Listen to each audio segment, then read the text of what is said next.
Okay.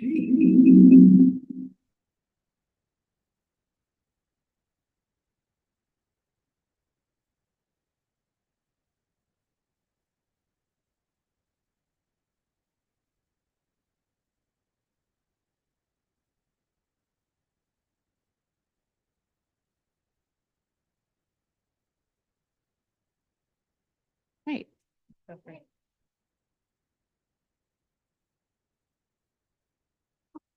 Good afternoon. Hold on one second. All right. Good afternoon. I am Ward 1 Councilmember Nadeau, the chair of the Committee on Public Works and Operations. Today is Tuesday, April 9th, 2024, and I'm calling to order this meeting of the committee in room 120 of the Wilson Building, as well as over the Zoom platform. The time is 12:07 p.m. The topic of today's hearing is the mayor's proposed fiscal year 2025 budget for the Department of Public Works. DPW's mission is to provide critical municipal services that are both ecologically sound and cost-effective, including solid waste management, parking enforcement, fleet management, and snow removal.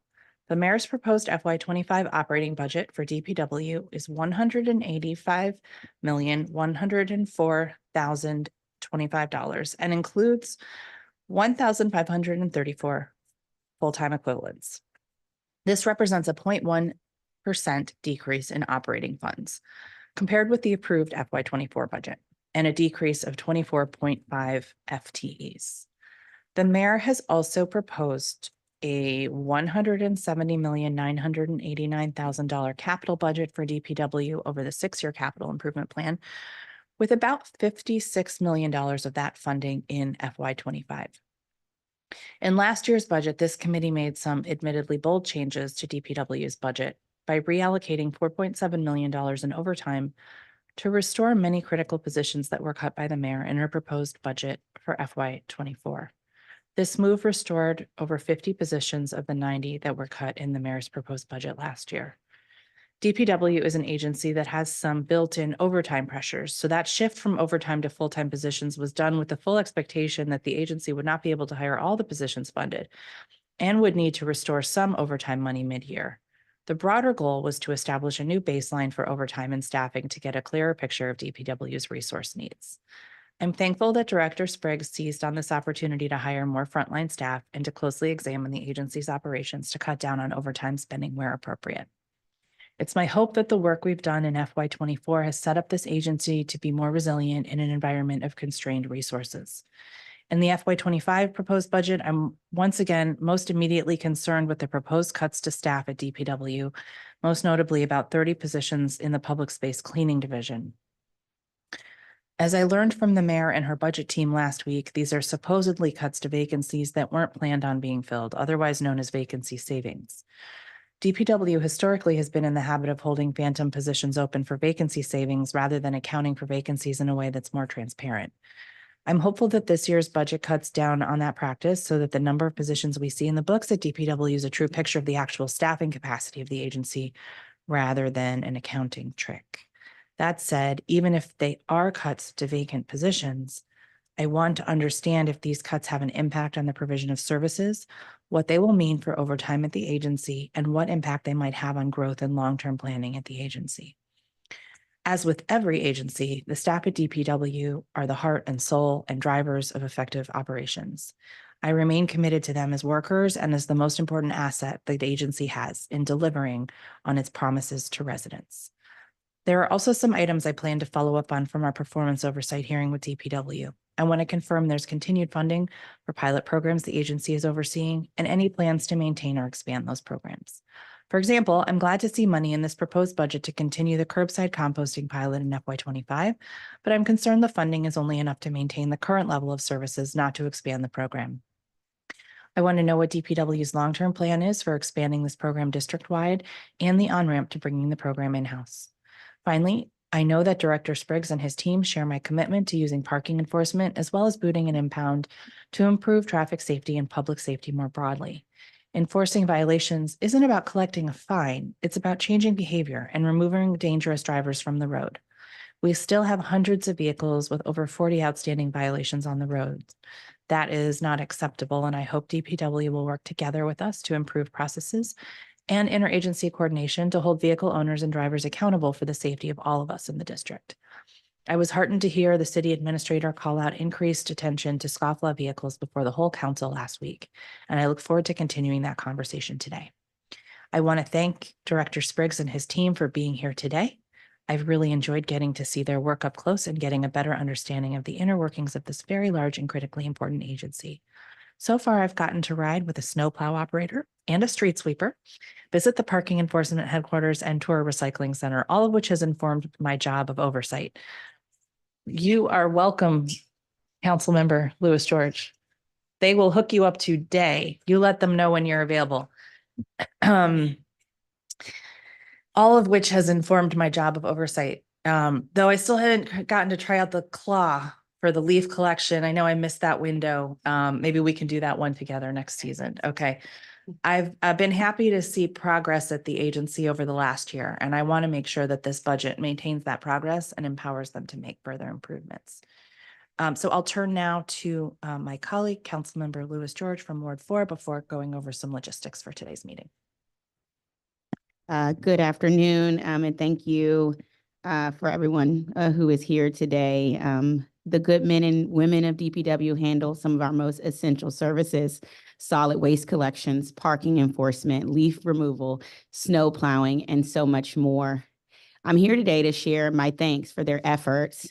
I have seen a significant improvement, and I want to thank Councilmember Nadeau and this committee and her staff and leadership of DPW, because I have seen as a ward member significant improvements in services and supports to our Ward 4 community. And so my goal today is to hope that we can sustain what we have, the improvements that we've made, but also look to the future of how we can make them even better. And we can improve day-to-day matters that impact all of us. On parking enforcement, I'm interested in learning how we can strengthen our enforcement of abandoned vehicle laws, best utilize our limited booting and towing crews, and root out fake tags. On solid waste collection, I'll ask about DPW sweep team investments and what it would take to fund my clean collections bill, as well as how we could streamline solid waste management in our parks.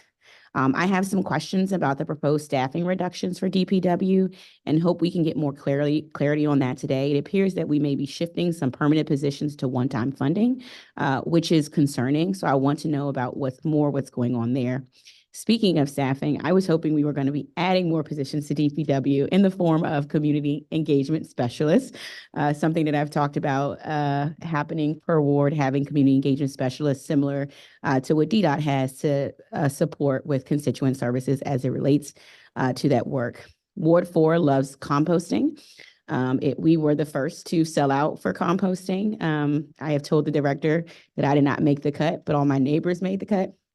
But I didn't use my real name, so that's my fault.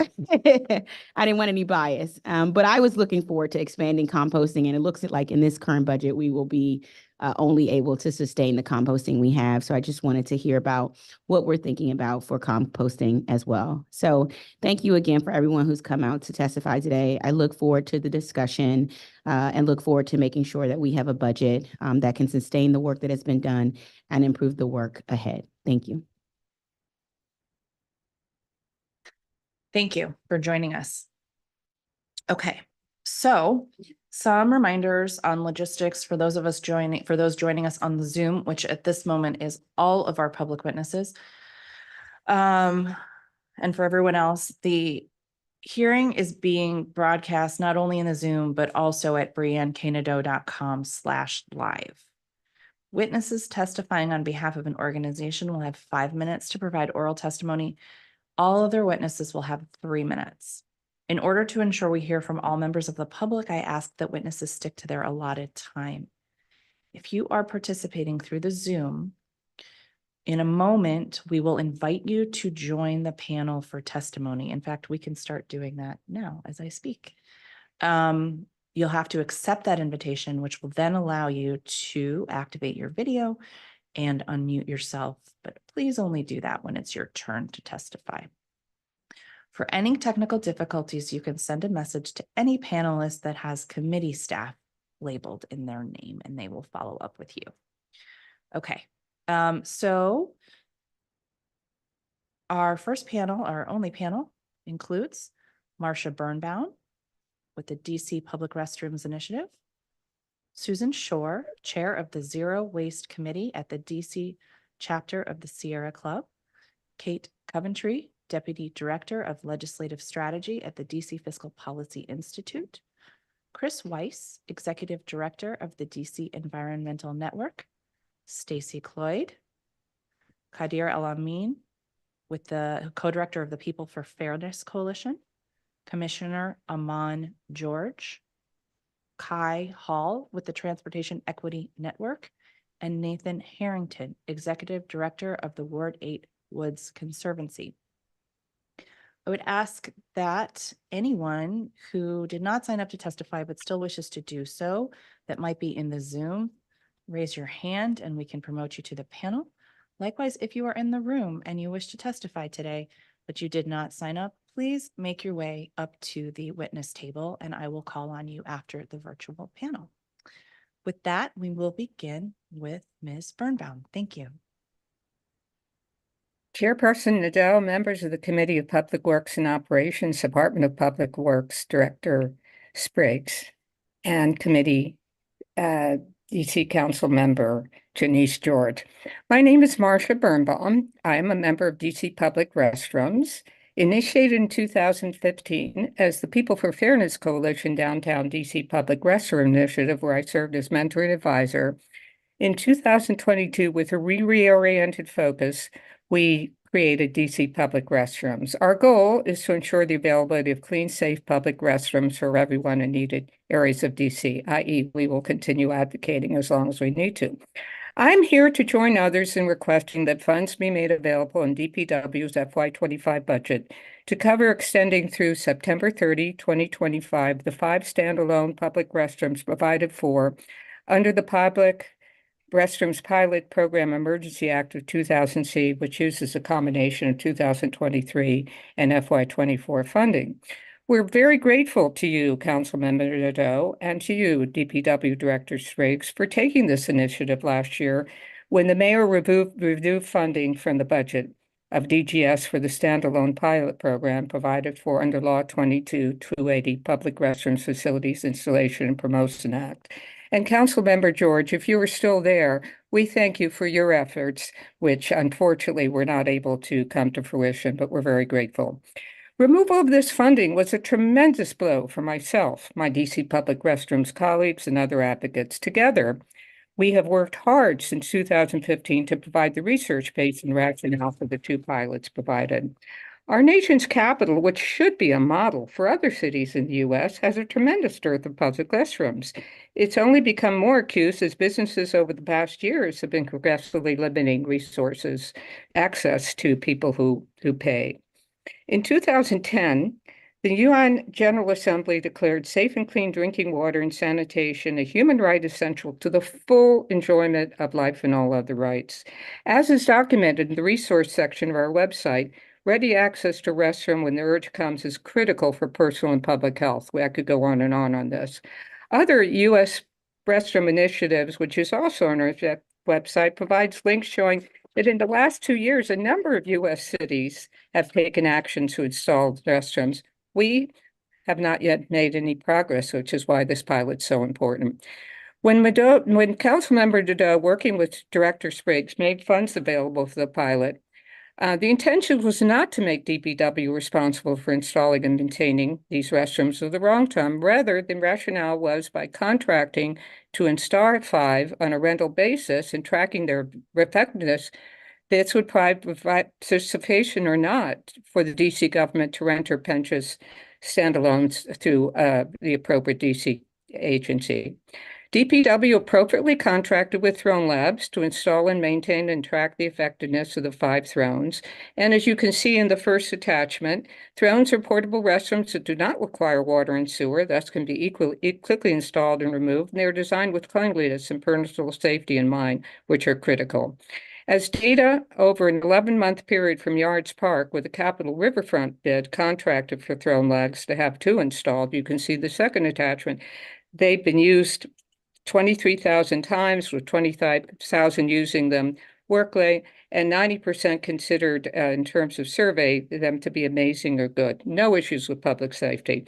Unfortunately, due to bureaucratic and other delays, with the footnote below, the 5 restrooms will not be put in place until early June or later, with 2 negative consequences. One, the pilot, instead of lasting a year, would only last 4 months or less, given that funding cannot continue after September 20, making it difficult to provide the robust data that's needed for the 1-year pilot.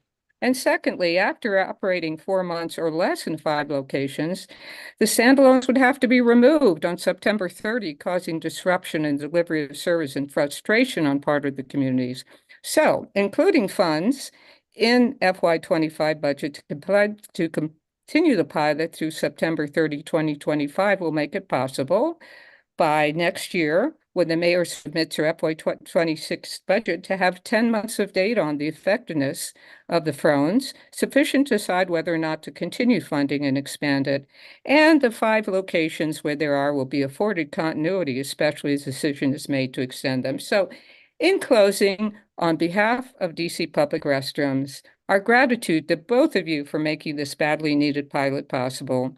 And we hope DPW will be able to fund fines in 2025 to extend it through September 30, 2026. Thank you so much. Thank you very much for your testimony. Now we'll hear from Susan Shore. Councilmembers Nadeau and Lewis George, Director Spriggs, good afternoon, and thank you for the opportunity to testify at this budget oversight hearing on DPW. My name is Susan Shore, and I am the chair of the Sierra Club DC Chapter Zero Waste Committee. We understand that the fiscal year 25 budget process is sober, but we have also seen the DC Council and Mayor Bowser act to keep the Wizards and Caps in the Capital One Arena.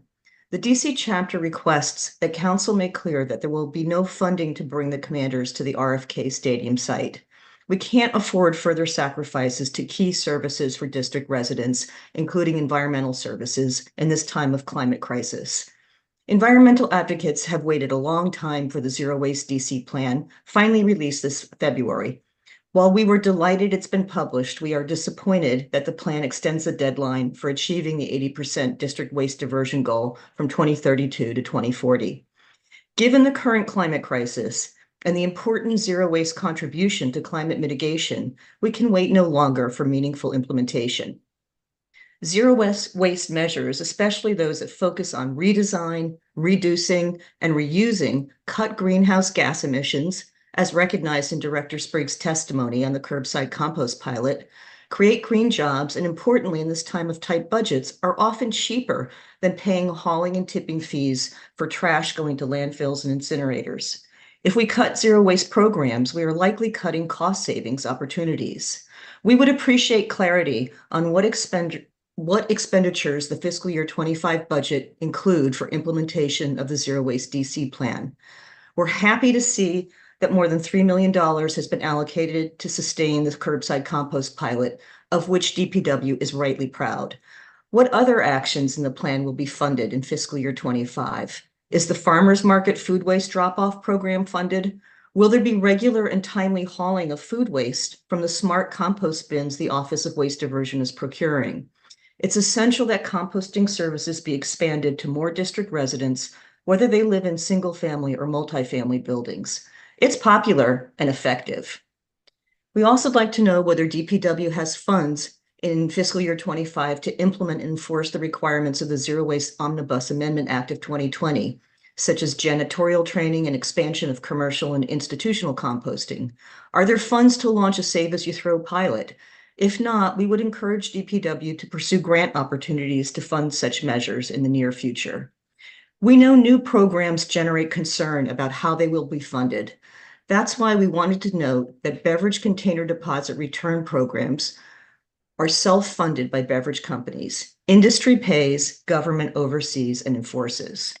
But what about redesign, reduction, and reuse programs and developing ordinances or regulations as called for in the Zero Waste DC plan?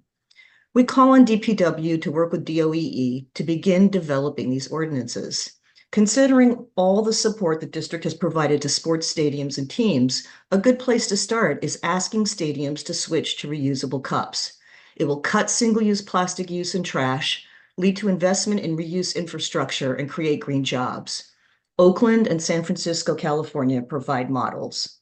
We're also concerned whether the fiscal year 25 budget includes appropriations for DPW to meet the requirements under the Climate Commitment Amendment Act of 2022 for the district government, starting in 2025, to only procure or lease zero emissions vehicles and to transition its fleet of over 3,000 vehicles to all zero emission vehicles by 2045. We are concerned about the proposed budget's $691,000 cut in funding for vehicle immobilization relocation under parking enforcement, especially since the DC Council recently enacted much needed legislation that would prioritize the booting or towing of vehicles with repeat speeding or reckless driving violations. The mayor's final budget should ensure those efforts are fully funded. Thank you, Councilmember Nadeau, for convening this budget oversight hearing and for the opportunity to testify. Thank you very much for your testimony. Next, we will hear from Kate Coventry.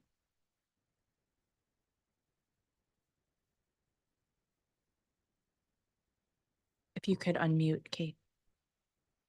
I'm so sorry.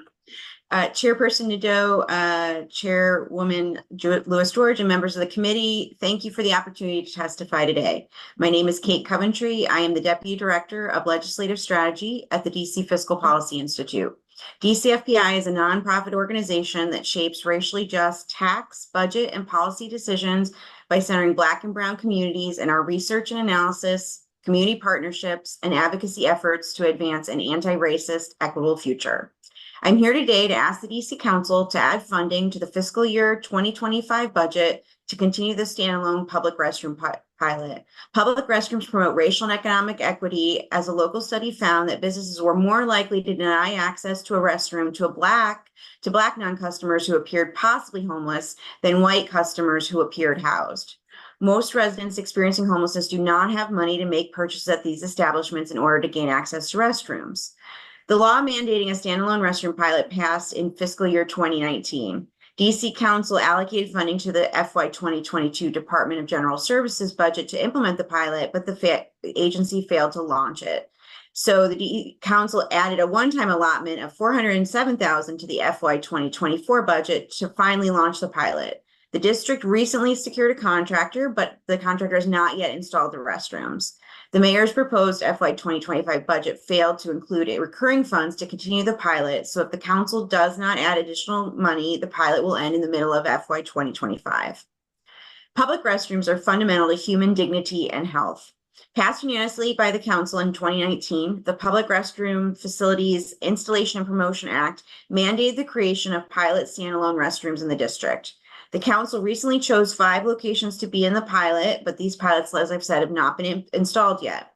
Allocating money in the FY 2025 budget can ensure the pilot restrooms that are successful can continue to operate. Public restrooms are especially critical for people who are restroom challenged. When seniors, pregnant women, young children, and people on certain medications have to go, sometimes they have to go urgently. Knowing that there are public restrooms readily available allows people to visit parks, ride their bikes, jog, and walk. Easily accessible, clean, and safe restrooms make good business sense and help foster tourism. As a result, more and more cities are investing in public restrooms. Residents experiencing homelessness in particular stand to benefit from the public restroom expansion. The pandemic made restroom access worse, as many downtown businesses closed restrooms to non-customers once they were they were not able to be used. And even prior to the pandemic, there was evidence that fewer businesses were allowing non-customers to use their restrooms. For example, in 2015, the People for Fairness Coalition visited 85 businesses in 5 areas of DC that have high levels of pedestrian traffic and high levels of people experiencing homelessness to see if they would allow the general public to access the restrooms. PFFC found that just over half of the businesses allowed anyone to access the restrooms. 1 year later, they visited the same businesses again and found that 10 of these businesses now limited access to individuals who were not customers. They also found that businesses discriminated against a PFFC member experiencing homelessness who visited the restrooms. Multiple businesses allowed a white woman who appeared housed to use the restroom, but not a Black man who appeared possibly homeless. The lack of access to bathrooms is not merely an inconvenience, it can have devastating health and public health consequences. People are encouraged to wash their hands frequently to stop the spread of COVID and other germs. Dr. Catherine Crossland of Unity Healthcare has testified about her patients skipping life-saving blood pressure, heart, and HIV medications because they can lead to an urgent need for the restroom. Southern California experienced a large hepatitis A outbreak from 2017 to 2019 because of the lack of toilets and hand washing facilities for residents experiencing homelessness. At least 21 people died as a result.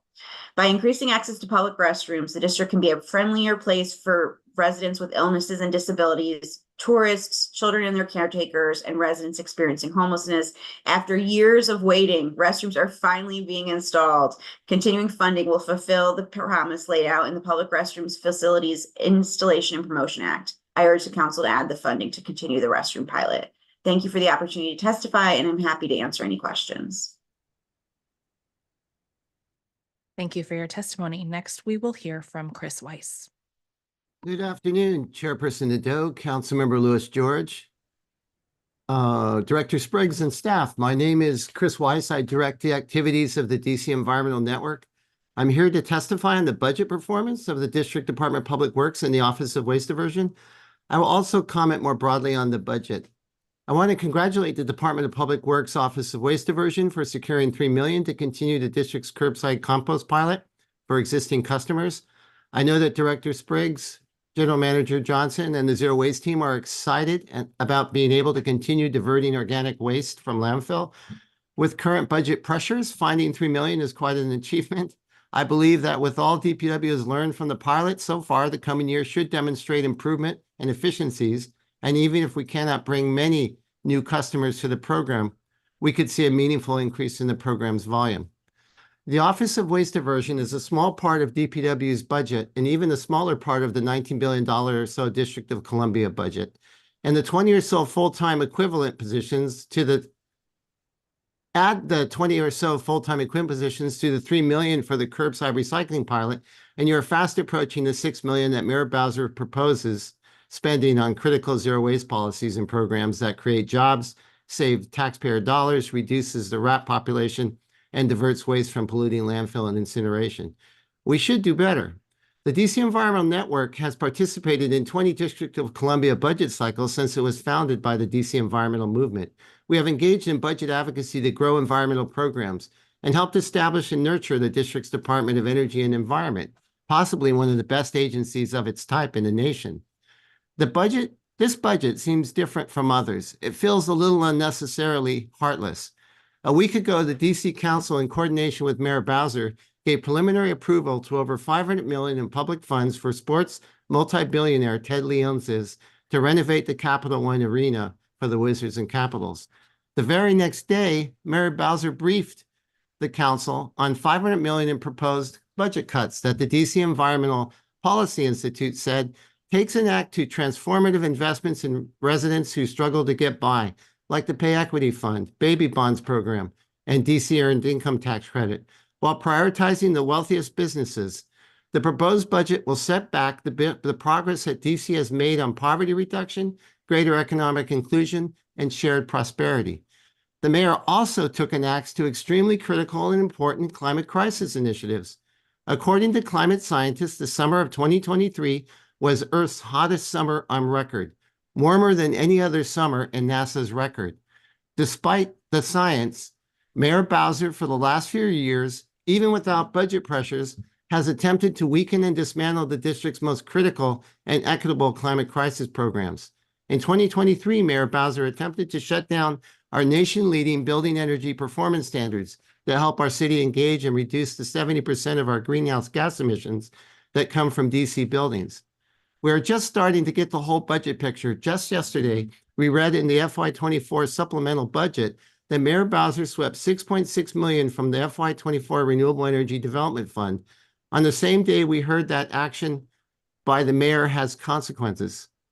We learned because of that sweep, the DC Sustainable Energy Utility was already shutting down new subcontracting for District Solar for All program designed to bring the benefits of solar energy to 100,000 low to moderate income families in the district.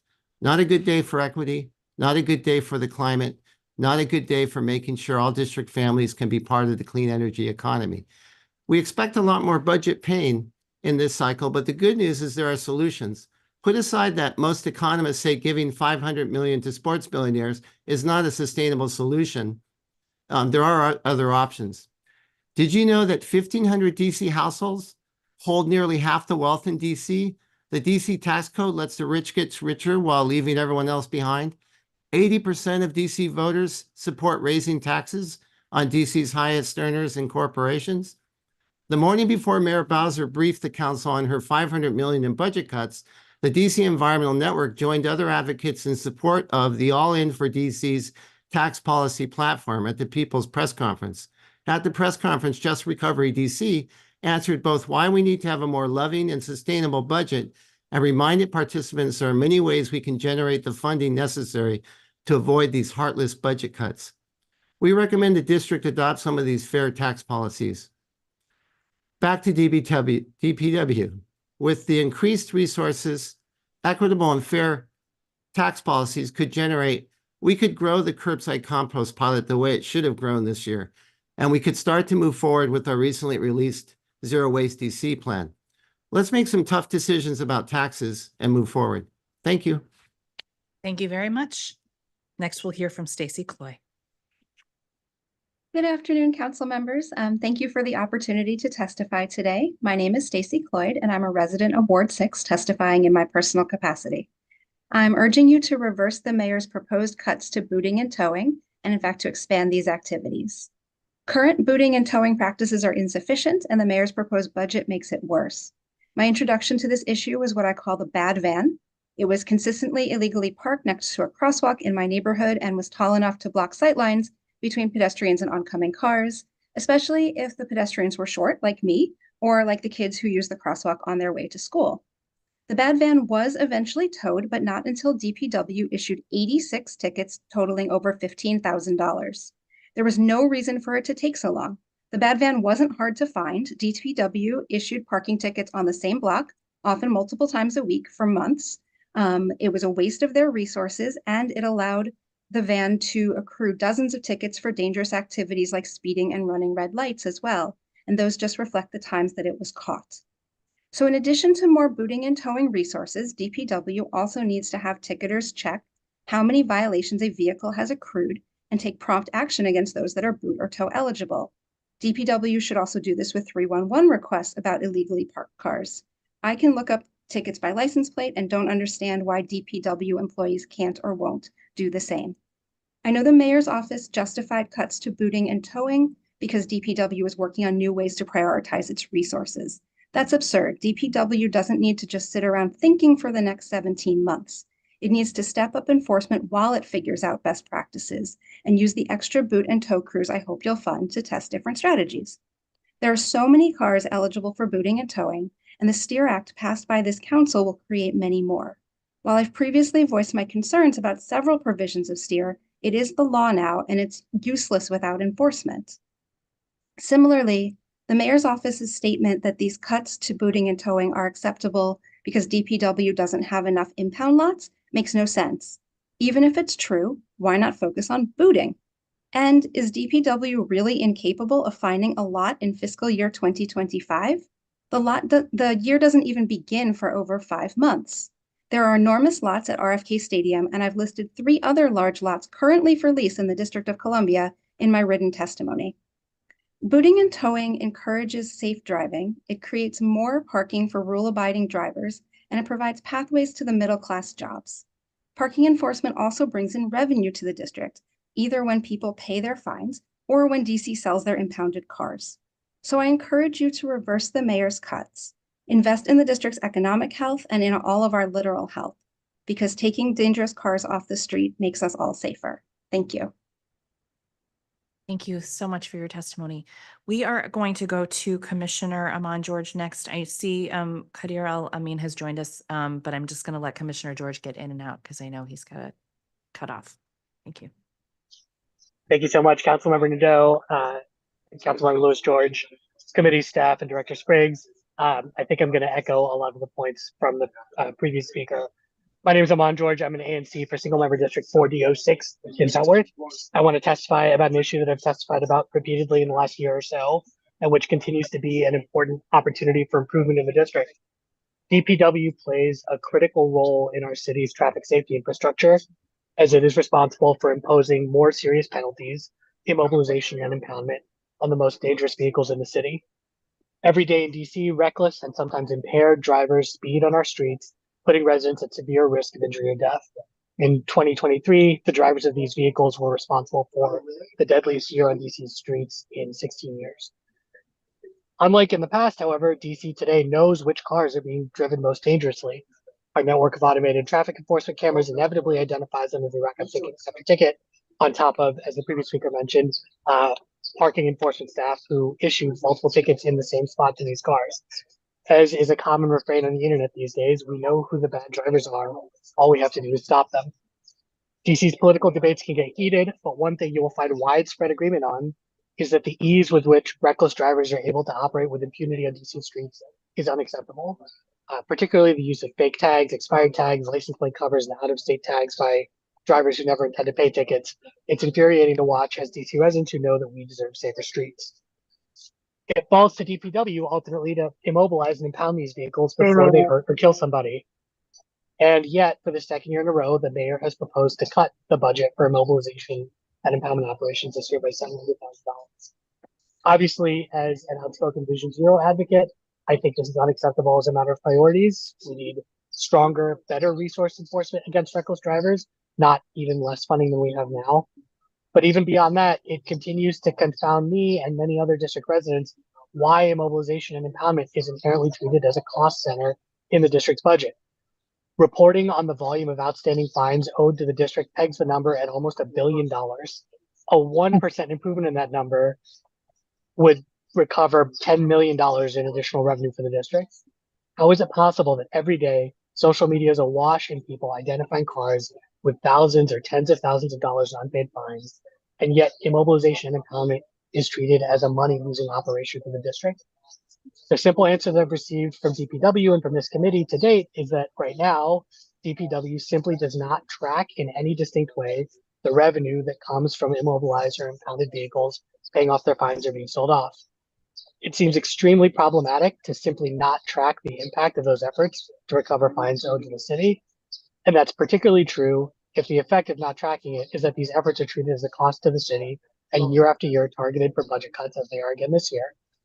I strongly encourage this committee to push DPW to provide more clarity about the revenue impacts of immobilization and impoundment. Even if we can't for this fiscal year come to a specific revenue estimate that can be plugged into the mayor's budget, this committee and the public deserve to have a sense of what these operations bring in. This committee and DPW need to get a handle on the potential budgetary impact of actually trying to make a dent in the $1 billion of outstanding fines. Similarly, the committee and DPW need to understand the potential budgetary impact of building an enforcement operation that actually leads to more swift and certain consequences for scofflaw drivers. The current state, where nobody can answer basic questions about the effects of these operations, is shockingly negligent. And that's doubly so in the context of an incredibly tight budget and ever deadlier streets. I encourage this committee to work with DPW to ensure that it has the funds it needs to be a reliable enforcement arm for our traffic laws, and to make sure that DPW has the funds that it needs to fully implement this Year Act. Thank you. Thank you very much for your testimony. Mr. El Amin.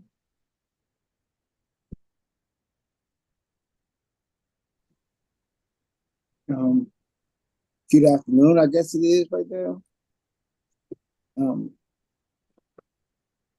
Chairman Nadeau and members of the Committee on Public Works and Operations, Department of Public Works, excuse me for my stuttering and my things, but Public Works and Directions, Directed Public Works, sorry, excuse me.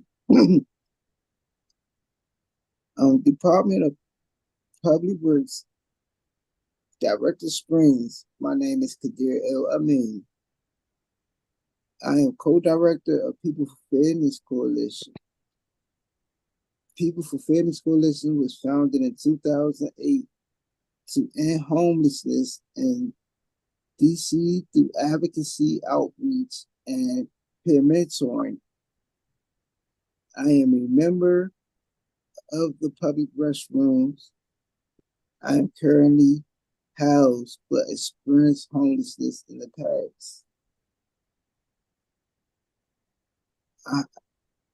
I am here today to request funds be included in the DPW's FY25 budget to cover the expenses for places thrown in 5 locations. Which I think we the 5 locations.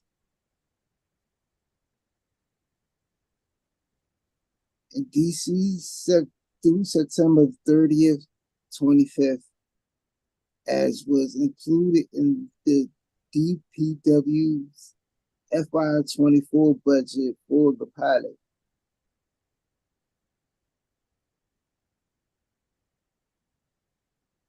Bureaucracy and other delays have significantly delayed the process of installing the drones.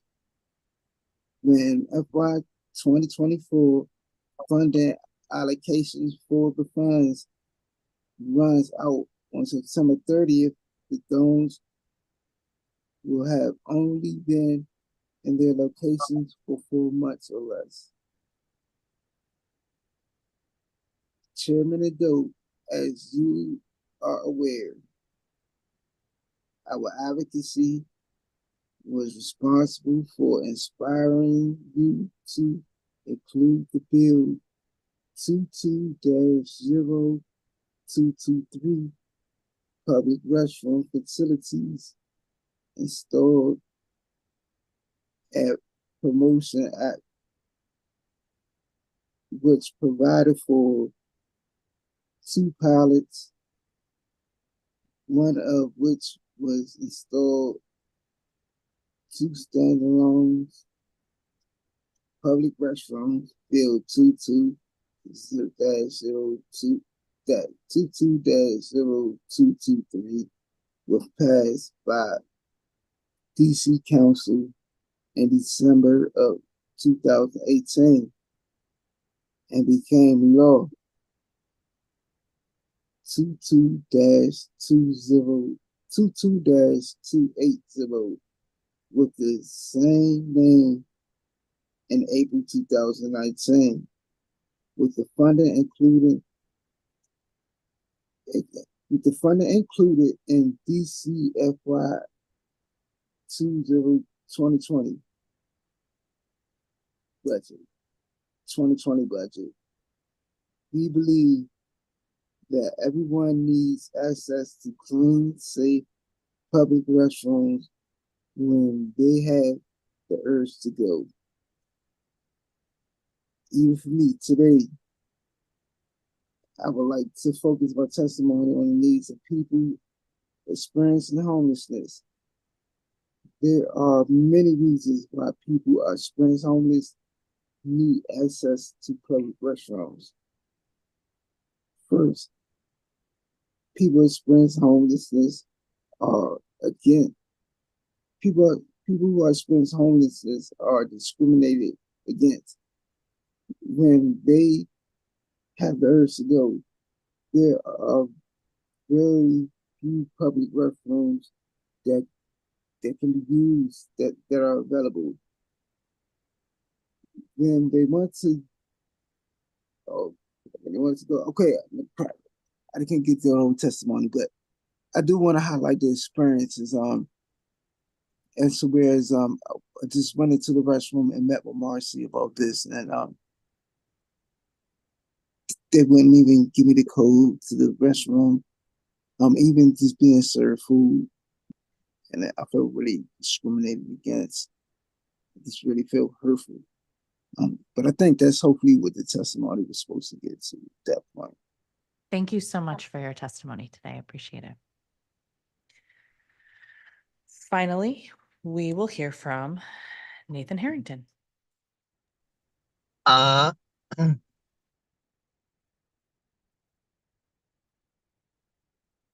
figure out how to turn my camera back on. That would be Everyone, great. I am. Something is, your camera is, it looks like it is on, but it's still just showing your name.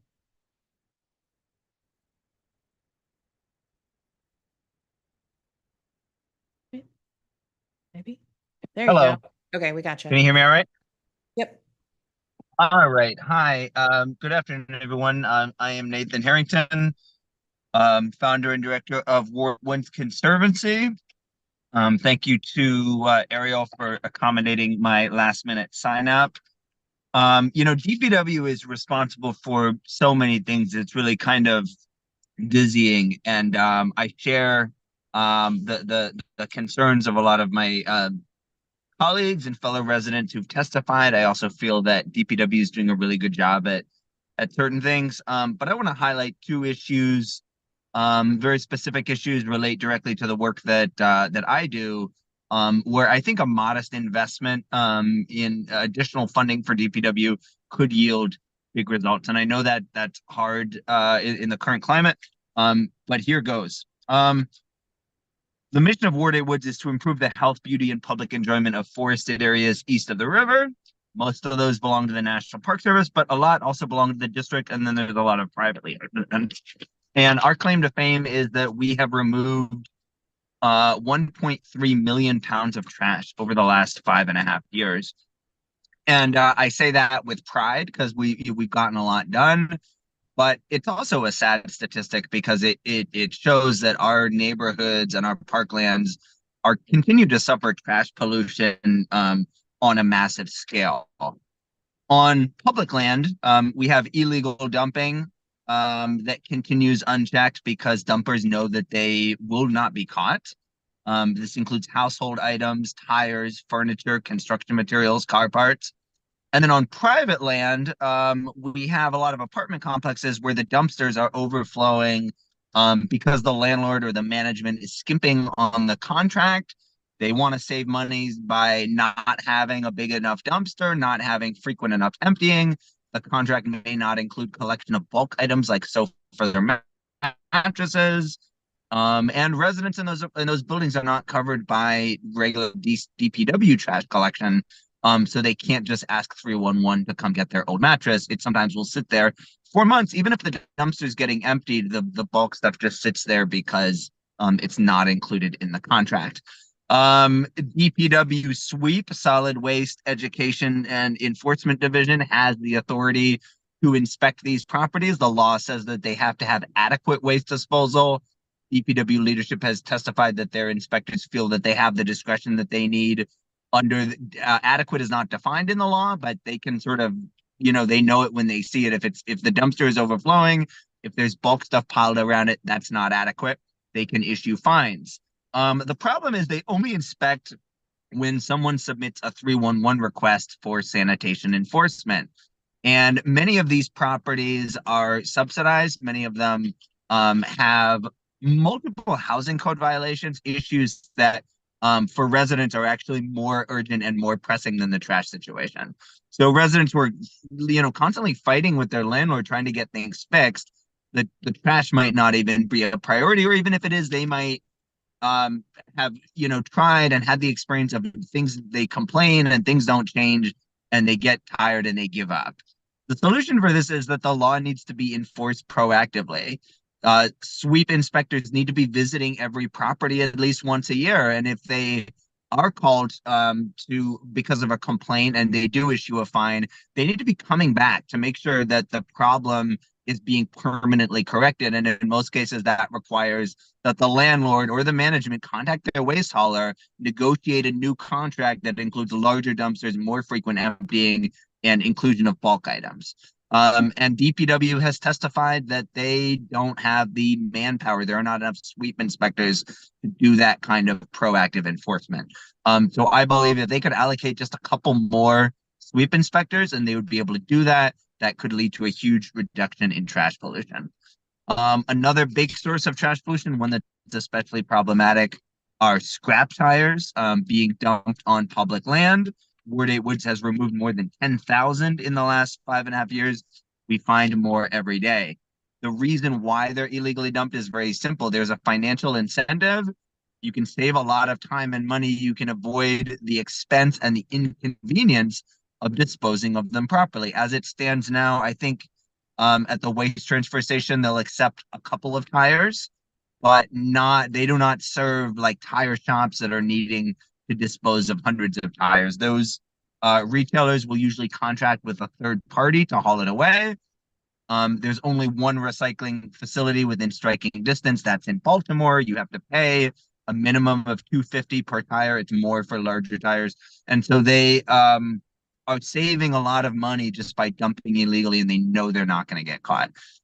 So in the short term, DPW, when they're illegally dumped, a lot of times residents will request that DPW clean them up. We've been campaigning to have 295 cleaned up. They've gotten some of the tires. And I haven't gotten a straight answer on this, but it certainly seems like DPW is hesitant to pick them up because of the manpower and the expense of actually hauling them to Baltimore and paying those recycling fees. So in the short term, DPW is probably going to need more money in their budget so that they can actually afford to accept tires at the transfer station so that people can conveniently dispose of them legally. Number two, organizations like Ward 8 Woods that do the cleanup so that DPW doesn't have to. The least they can do is allow us to bring it to them so that they can consolidate it, into a big dumpster, haul it to Baltimore more efficiently, instead of us having to go every week, 50 at a time, and charging that to our DPW grants. I'm sorry, our Department of Environment grants. And in the long term, the cost of properly disposing of these tires needs to be borne by the tire industry. We need an extended producer responsibility program, similar to what we already have for electronics and paint. Connecticut recently became the first state in the union to have EPR for tires, although they've been doing it in Canada and Europe for decades. So we need to study what's working in Connecticut and those other places, and introduce some legislation so that we can really get a handle on this tire problem. And I'm going to leave it at that. Thank you. Thank you very much for your testimony. Thank you to this panel.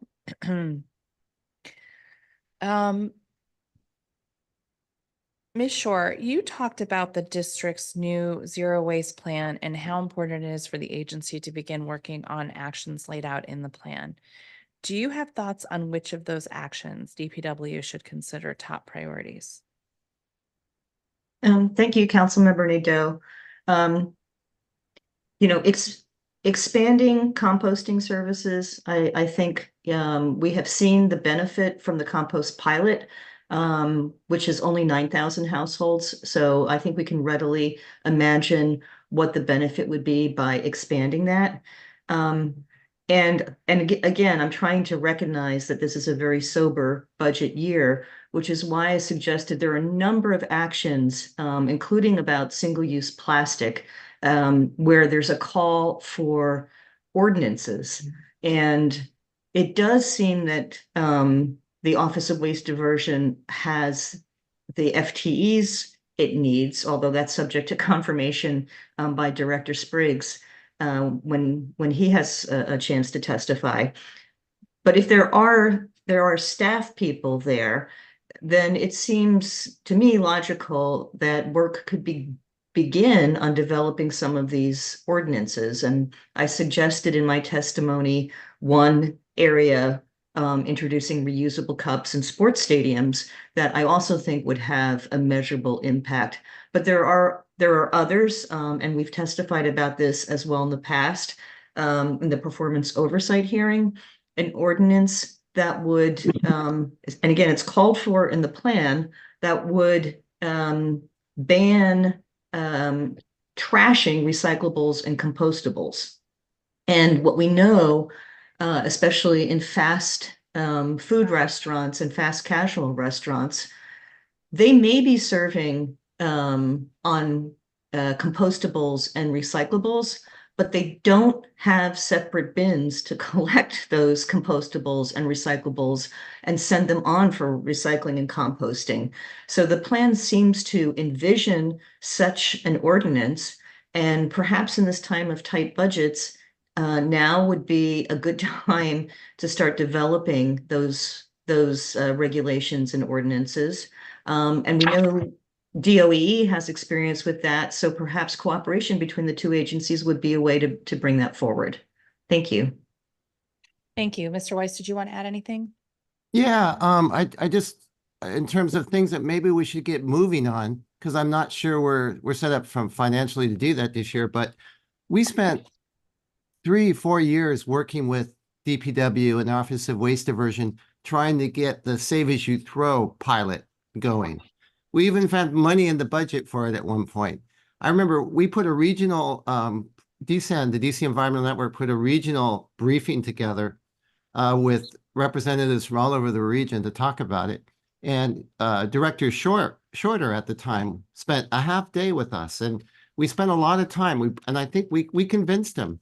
And the problem was he wasn't able to get approval from the mayor or whoever it is that was managing it. But I think that if there's a way of starting to give them some funding to start moving on the Save As You Throw, we're talking about a structure. It's a fundamental structure to waste management that can really help DPW save money, and also ultimately, if you will save district taxpayers money as well. So I would say if there's anything that we can do, I mean, we worked so hard on that for so many years, and you haven't heard me talking about it much in the last couple of years, but it really is a fundamental. And I strongly suggest you or Ariel can meet with a consultant named Kristen Brown, who worked with us for 5 years. I'll send the contact information to Ariel, but Kristen can really make the case, and she has done pilots around the region that have been very successful. So even in the Washington D.C. region, other communities have already participated in those. And it's a fundamental usage systems are a fundamental element of what a successful zero waste programs look like. Thank I you. saw Susan raising her hand. Go ahead. Yeah, if I could just add to what I said and what Chris has just said, which I totally support. In other agency budget hearings, we're also talking about construction, material reuse and recycling. Construction materials make up a quarter of our waste stream, according to, I believe, the latest waste diversion reports. And we do have requirements on the books in the construction codes that 50% in commercial renovation and demolition projects should be reused or recycled. But are those being enforced? And so in the spirit, again, of interagency cooperation, we think there's room for DPW to work with the Department of Buildings and perhaps DGS to make sure that those are being enforced, that contractors are aware of these requirements, and that Department of Buildings and DGS are reporting on any waste diversion that they are recording. So there's another idea, considering how big that section of the waste stream is. Thank you.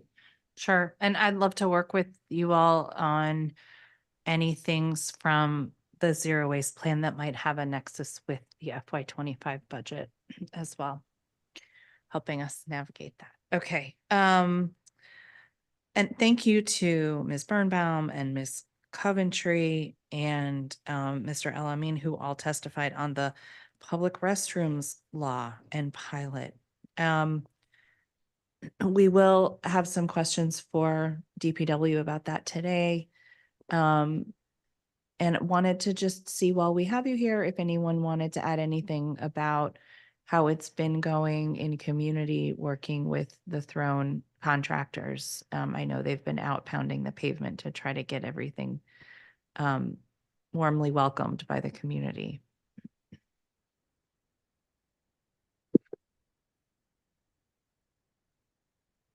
All right, we will move on.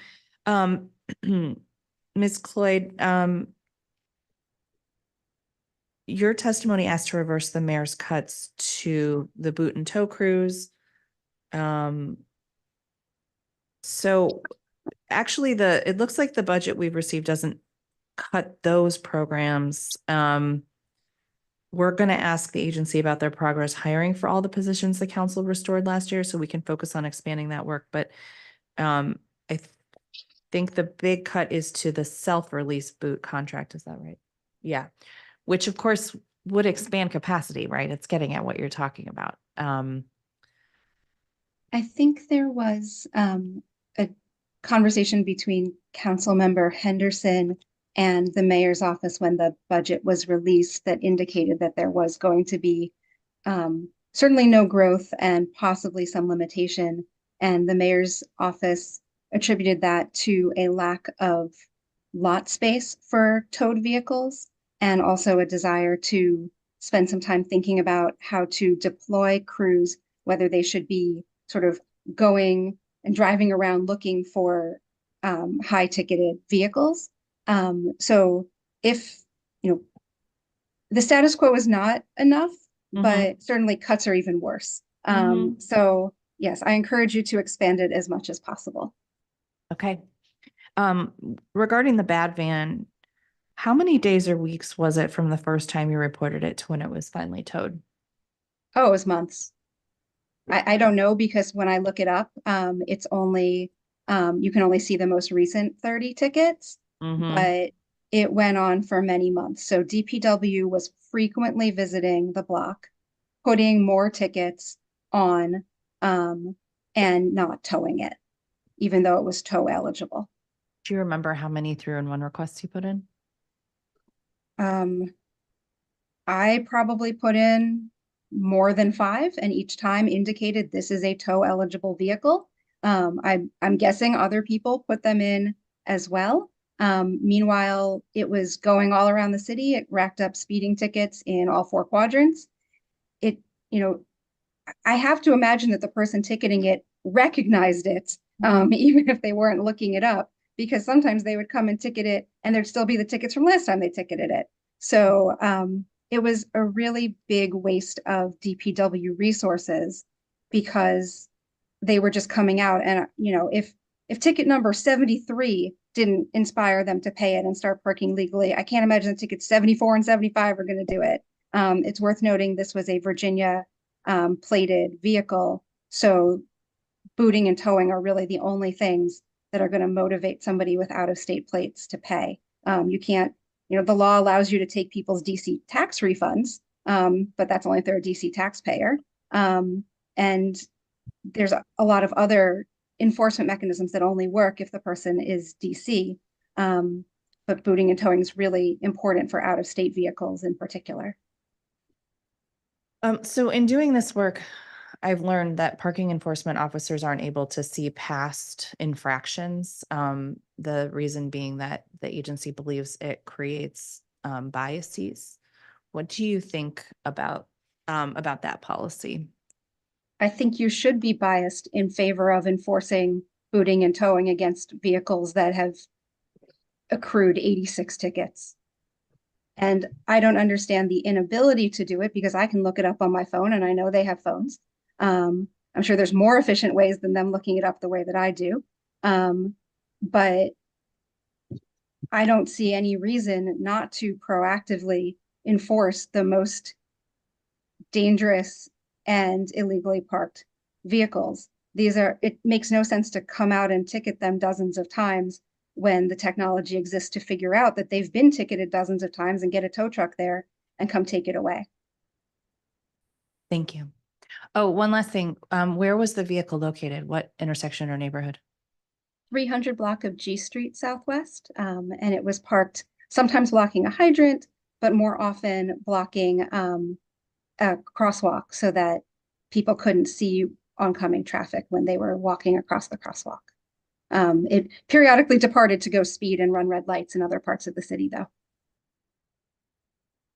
Thank you. Mr. Harrington, you suggested that every multi-residential property should be visited at least once per year. Do you have any sense of how often DPW is currently visiting every multi-residential property?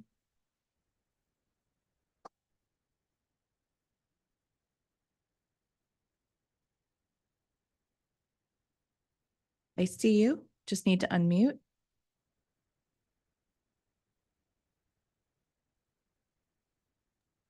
There you go. Hi, thanks for the question. From what I've seen and heard, they do little, if any, inspection unless they receive a complaint on 311 under the category of sanitation enforcement. And that is the problem, because in some complexes, things have been so bad for so long, not with respect to trash, but other housing code violations, that the residents are just exhausted and they don't bother to submit complaints. In other buildings, they are used to things being clean and tidy, and as soon as there's a problem, somebody's going to submit a complaint right away and it's going to get addressed. And so relying on citizen complaints reinforces inequality. The law needs to be enforced equally everywhere. Although they, after a while, they'll know where the problem buildings are, and those are obviously the ones that need to be inspected most frequently.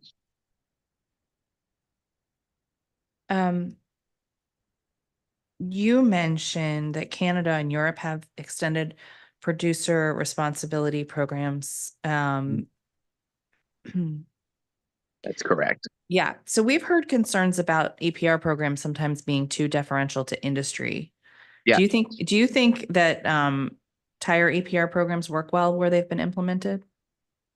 I'm not an expert on that. I'm still in the process of doing research on it. What I do know is that the Connecticut law was strenuously opposed by the tire industry. They knew that it was going to cost them money. But once it was implemented, they got on board. They are responsible for the costs, but they do not control the implementation. The State Department of the Environment sets up a commission that does that.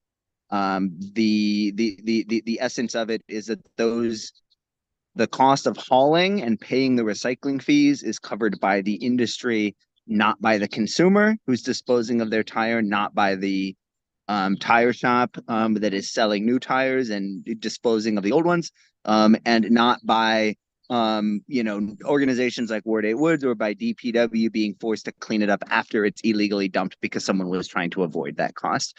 You're taking away all of the incentive to dump illegally by making it free and convenient to dispose of them properly.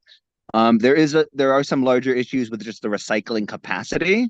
The fact that you have to drive it an hour away is an issue. We may want to look at what it would take to create a tire recycling facility closer to DC. But there are environmental justice concerns with that. Those facilities are noisy and smelly and loud. And then there's also issues with sort of the market for the recycled material. The reason why they charge you to take your old tires instead of paying you for it is because it's hard to find you can't what are the problem with tires is you can't turn them into new tires. You have to turn them into something else, which is usually some sort of permeable pavement or building material, and there's a limited market for that. Thank you very much. Mhm. Thank you to this panel for your testimony. Thank you. We'll turn now to our government witness for the Department of Public Works. We will be joined by, you may come up to the witness table. We will be joined by Timothy W. Spriggs, Director of the Department of Public Works, Christine Davis, General Counsel, Department of Public Works, Perry Fitzpatrick, Agency Fiscal Officer with the Department of Public Works at the Office of the Chief Financial Officer, Jessica Smith, Chief Administrative Officer with the Department of Public Works, and Anthony Crispino, Deputy Director of Operations, Department of Public Works. Yes, we're going to have to figure out, well, you need to be in a regular chair, sir, so that the camera gets you. Okay, Miss Davis can sit there. That solves it. And when she comes back up, we can do, well, yeah, she's going to be answering questions. So we want to do the oath all at once. If you want to sit for a second until she comes back, give you a minute. Anybody else need a break? Now's an okay time to take a break. She's coming. Okay. Very good.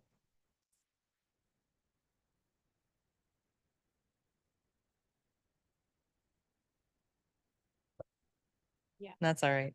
There's always one. All right. You raise your right hand. Do you swear or affirm under penalty of perjury the testimony you're about to give to the Committee on Public Works and Operations is the truth, the whole truth, and nothing but the truth? Very good. Director, you may begin your testimony when you are ready.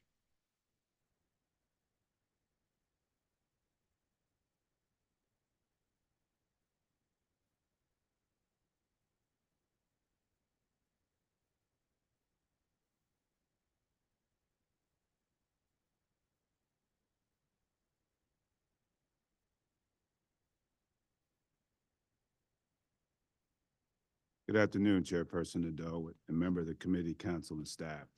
I am Timothy W. Spriggs, Director of DC Department of Public Works. I'm joined here today by Deputy Director of Operations Anthony Crispino, Chief Administrative Officer Jessica Smith, CFO Perry Fitzpatrick, and General Counsel Christine Davis. On behalf of Mayor Bowser, I appreciate this opportunity to discuss the mayor's proposal FY 2025 Fair Shot Strategic Investment and Sharing Sacrifice Budget for DPW.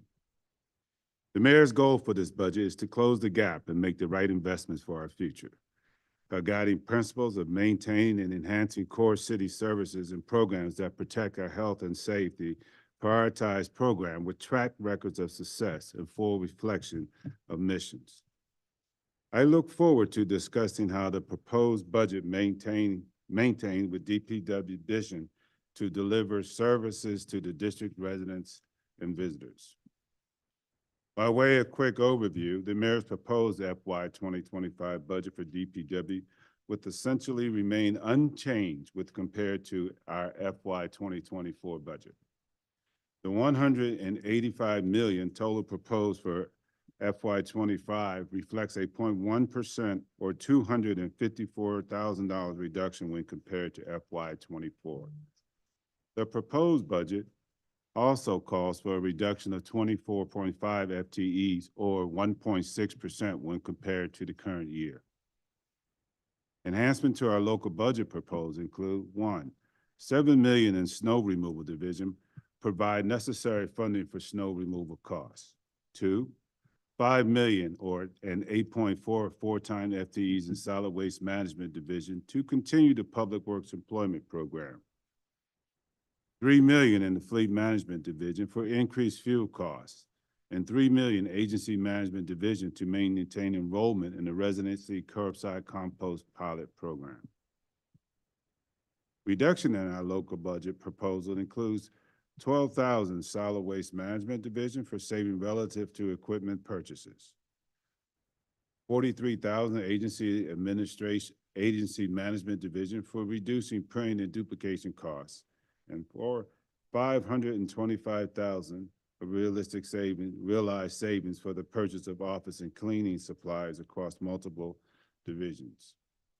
Regarding the FY25 capital budget for DPW, the purpose of the fund is to ensure DPW fleet equipment will be available for agency core services and maintain replacement cycle to maximize costs of savings of fleet maintenance and provide safe and clean facilities for DPW employees to perform their core functions. The proposed FY 2025 budget is $56 million, and the total 6-year proposed capital budget is $175 million for design, management, and construction. I'd like to take the opportunity to highlight a few of the remarkable accomplishments achieved by DPW over the past year. Let's begin with one of our newest and most popular programs, the Curbside Compost Pilot. This initiative, which launched in late FY 2023, saw tremendous success among district residencies with nearly 9,000 household enrollments. With an impressive 70% participation rate, we diverted 550 tons of food waste from the waste stream, resulting in prevention of 209.14 metric tons of green waste emissions. Not only does this program offer sustainable environment benefits, but it also contributes to significant cost savings for DPW by reducing the amount of food waste transferred and deposited through our transfer stations. DPW is excited to continue this program in FY25 through the mayor's budget enhancement. As the new year began, snowfall arrived in the district, making the onset of winter weather. Over the course of 3 snow events, totaling approximately 7.9 inches, DPW took appropriate measures to keep the district operational. By leading the charge and deploying over 800 employees across the district, our agencies ensured that both residencies and visitors could navigate the city safely and effectively despite the snowy conditions. We're thankful for enhanced money in the FY25 budget that will allow us to adequately respond to additional snowfall next year should it occur. Simultaneously, as our residents and visitors were enjoying the snow, DPW leaf crew were actively in the background finishing leaf season from fall season. We're proud to say that we finished in a timely fashion and missed leaf collection 311 service requests by reducing by 14% from the previous years. Not only was it a successful leaf season operationally, but we also saved the district funds. DPW was able to implement creative operational solutions to increase productivity while reducing spending. By adjusting our operations, DPW reduced overtime by 26%, which amounted to approximately $1,010,867 in savings from the previous leaf season. On the topic of saving money, DPW also deployed a swing shift in the solid waste collection division, which assigned employees between the hours of 10 a.m. and 6 p.m. to respond to the same-day service requests, reducing the need for overtime. The swing shift was tested in June 2023 and reduced overtime by 3.7% over for 1 month.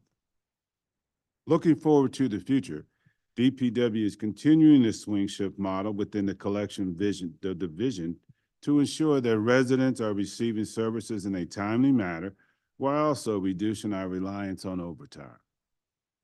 So far in FY 2024, we're projecting a 24.3% reduction in overtime, which equates to $1,400,483 reduction in projected overtime in the collection division.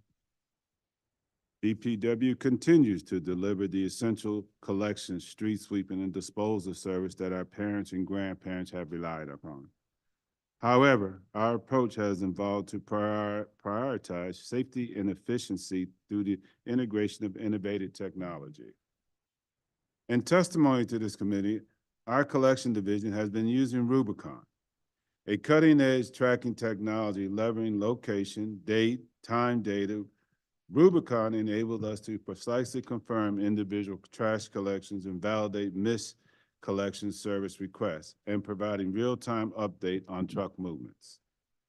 Currently, we have implemented Rubicon devices across DPW vehicles, including collection trucks, street sweepers, litter cans, installation vehicles, and bike lane cleaning vehicles, among others.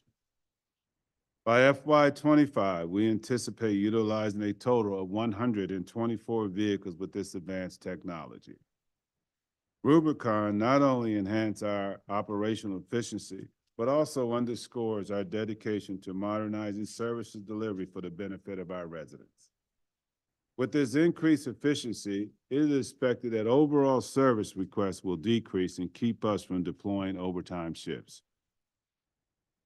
Thank you, Chairperson Nadeau, for this opportunity to present DPW's 2025 Fair Shop budget and for continued support to our agency. As Mayor Bowser said in her testimony, this is a smart budget. It is a responsible budget, but most important, this is the budget that will keep DC the best city in the world, not just over the next few years, but for generations to come. We look forward to discussing the role DPW will play in keeping the district in safety and at the forefront. My team and I are prepared to answer any questions you may have. Thank you very much, Director, for your testimony. We're going to do 10-minute rounds for the council members' questions.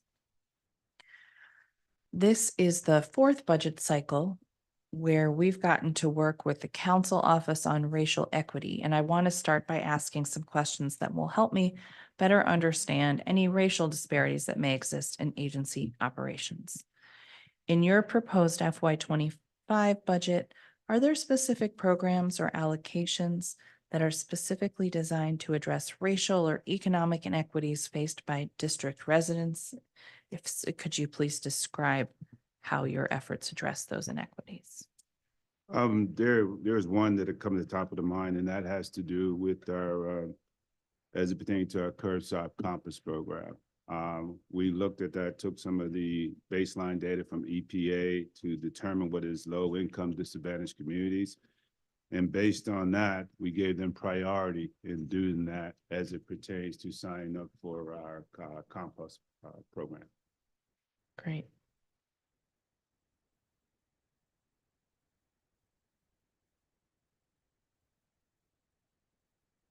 In your proposed FY25 budget, which reductions may burden certain communities more than others? We do not anticipate budget reduction that will have any disparity impact on on any of our communities, certain communities. Thank you. What data that used by the agency makes sense to be collected or disaggregated by race? DPW is not collecting any racial data whatsoever. Okay. Are there any performance or operational data points that could be helped by collecting that data or by having access to that data? I'm not able to say that at this time. It's not something that we are historically able to look at. It might be an opportunity in the future to take a look at that, but currently not at this time. As part of the next budget season, how could community members, especially communities of color and low-income communities, be engaged or consulted to identify programming or service needs from your department? I'm happy to report that DPW is constantly out there. We do have community engagements. We actually talk to all our citizens, regardless of wards, on a quarterly basis, as we do with the meeting with the director. That is a Teams call within the community. And number two, we also offer surveys as well. One of the most current examples when we looked at the how are we doing with the compost program? We got extremely good, valuable data by doing an inventory with that. And then most recently, 2 weeks ago, I'm happy to say that we had our zero waste event at the Eastern Market, which was well received. It was a celebration of our zero waste plan coming out for the public. So those are good nodes in which the DPW is actively involved within our communities. Thank you. Before we move on, I do want to ask some questions related to the public witness testimony we heard today. Ms. Cloyd provided 3 suggested sites in her testimony for a new impound lot.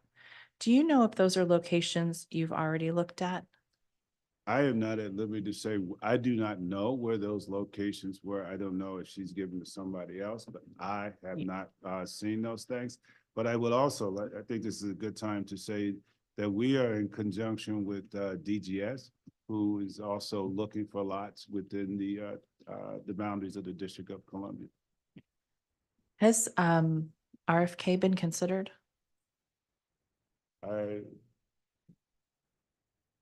Like the director said, we're working with DGS to identify different lots. We're in the lease negotiation process right now. I don't want to speak for DGS, but I know that they have talked with RFK, and sometimes it can be difficult to get lease negotiations at this time with them, but they are looking all across the district and in Maryland for different lots, and I think we have a strong lead at this point on one. And we do have the funds to continue towing vehicles to new lots once those lease agreements are concluded? The district overall, yes, ma'am. This is a priority of our leadership. So therefore, I believe funding will be available for this. Very good. Thank you. Are you familiar with Ms. Cloyd's particular issue with that vehicle that that she had wanted booted or towed much sooner?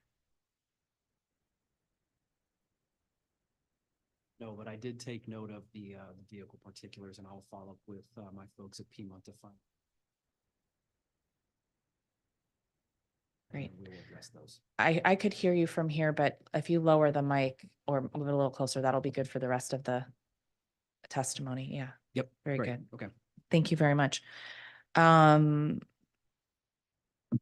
general, though, I mean, it's a story we've heard before, right? If not just that vehicle, what operational changes is DPW making to address that sort of issue?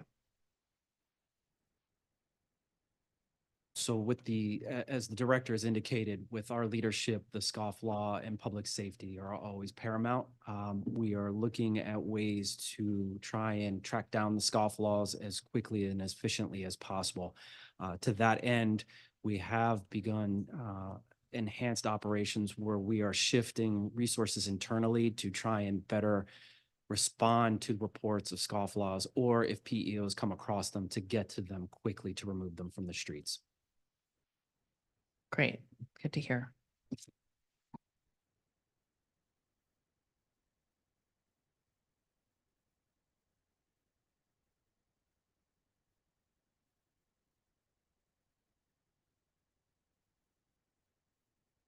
Okay, so will that mean that the parking enforcement officers will have more information in the field to be able to identify scofflaws? I'm not an expert on it because I don't write tickets, but it's my understanding that when our PEOs come across scofflaws, if they are in the system, their handheld devices do indicate that there are outstanding fines. I would have to confer, and I can get back to your staff about exactly the detail of information, but it is my understanding that they do know when they come across a certain dollar amount that, I guess, call it a heavy hitter, for instance, that they could take note of that and we could prioritize recovering that vehicle. Okay. Can I just note for the record that having you in the field issuing tickets would probably be a remarkable thing to behold?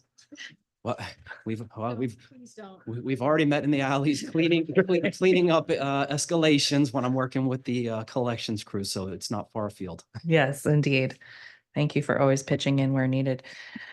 Okay. So we do hear over and over from residents that the worst offending vehicles in their neighborhood are well known and can usually be found in the same places. It does seem like the public's frustration is that DPW hasn't been using that intel effectively. So what are the options? I mean, when we're on the ground, I know you in particular are not on the ground, but what are the options and what are we doing with the tech that we have? So this is something we've just started in the last few weeks, so we're tracking closely to see how it goes. But we've been able to use our G-Techna system to pinpoint areas on a map where there are what I'm calling high dollar scofflaws multiple times that have been spotted multiple times. Now, to caveat, that could mean that the vehicle was driving in one direction and our parking enforcement officer was driving in the other, but because we're tracking how many times they've been in an area, we're able to deploy PEOs to those hotspot areas, like the deputy director was talking about, to be able to identify the high dollar scofflaws. And then the parking enforcement officers are having to call into dispatch to confirm that those are actual scofflaws, because someone could have paid their ticket a half hour before, and we need to ensure before we tow that it is actually meeting the criteria for a scofflaw vehicle. So the PEO is someone who only has the ability to ticket. Is that right? Okay. Right. So they're gonna lay eyes on the vehicle and then call for the tow. Right, they're gonna call into dispatch, ensure that it does in fact meet the criteria for a scofflaw, and then the tow crane operator can deploy to actually complete the tow. You said you're using the G-Techna system. Did I get that right? Yeah. G-Technica. G-Technica. Okay, great. I apologize. G-Techna. G-Techna? I apologize. All right, well, everyone watching at home is Googling that right The now. system we use for our license plate readers is That's the able to license- track. That's the system we use Yeah, for it's able to FPRs. track Okay. scofflaws that run across that license plate reader. So we're able to look and create a heat map of where the highest concentration of those are over the last 30 days and deploy parking enforcement officers accordingly. So we've been doing this over the past few weeks and collecting data accordingly. Great. I'm going to turn to my colleague for a 10-minute round, but I will be back with you on questions regarding the witness testimony. Thank you. Thank you. I'm just piggybacking on what Councilmember Nadeau was talking about and the GTEC. How far away are we from being able to target our high dollar scofflaw vehicles? In fact, we are targeting based on the list that we do have Okay. where they are. And that's where we send our PEOs and our tow trucks there. It's Got a it. constant area. We establish a criteria in which we're looking for, and that's how we're able to do that, ma'am. Okay. And how many parking enforcement officers do you plan to deploy for this effort? Currently, right now, we have a total of 3 tow truck drivers. We take them from our morning shift. And along with the PEOs that are in that specific area. We do not take them out of that area. Oh, you don't take them out the area. So these are an additional 3 for that specific effort, and you keep the others who are already assigned to that They're area in already the area. doing the actual, for instance. Gotcha. Rush hour traffic. We just divert 3 of them to do that. But we do not move our parking enforcement officers out of that particular area. Okay, and do the parking enforcement officers communicate with them, sort of giving them direction as to where they potentially should go, since they're the best on the ground for that geographical area? Yes, they're in Okay. communications with each other. Got it. This is great. And so this is happening now. This Yes, is ma'am. something we can say to the community, this is happening now. Correct. Got it. Wonderful news. And how many overall PEOs do we have? 3? That was the one, that was 3.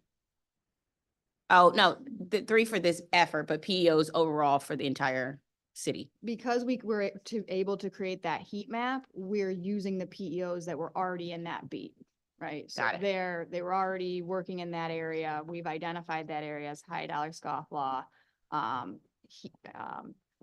zone, and they're still working in that area. And what's our total for the city? But the answer to your question, Councilmember Lewis George, is 282. parking Gotcha. enforcement. 282 total parking enforcement Correct. officers. Great.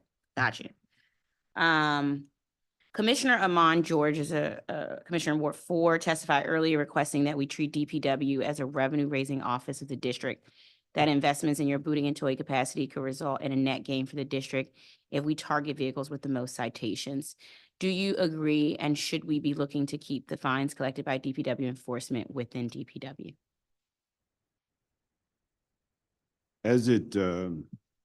Do I agree or disagree?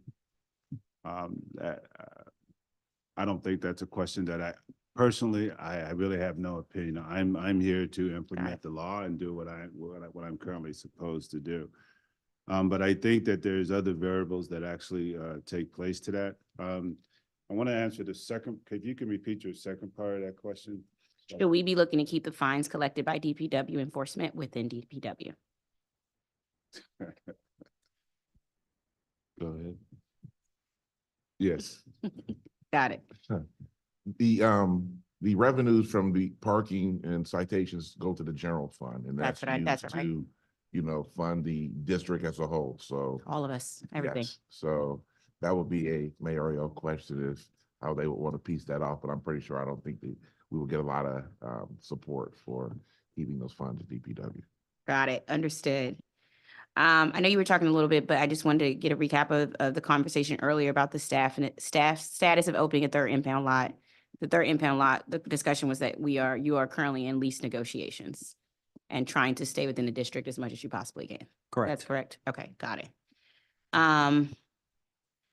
How can we augment existing booting and towing capacity? So is there a better way for us to leverage the 282 parking enforcement officers we have, or do you all think sort of what we're doing now strategically is working?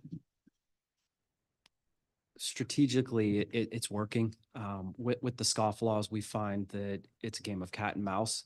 if you're in the right place at the right time, some of them you can catch, some you can't. A lot of times we have our folks respond to some of the citizen complaints, and by the time we get there, the vehicles are gone. Other times I have personally responded and we have found vehicles, and my staff has sent the tow cranes and we've been able to impound the vehicles.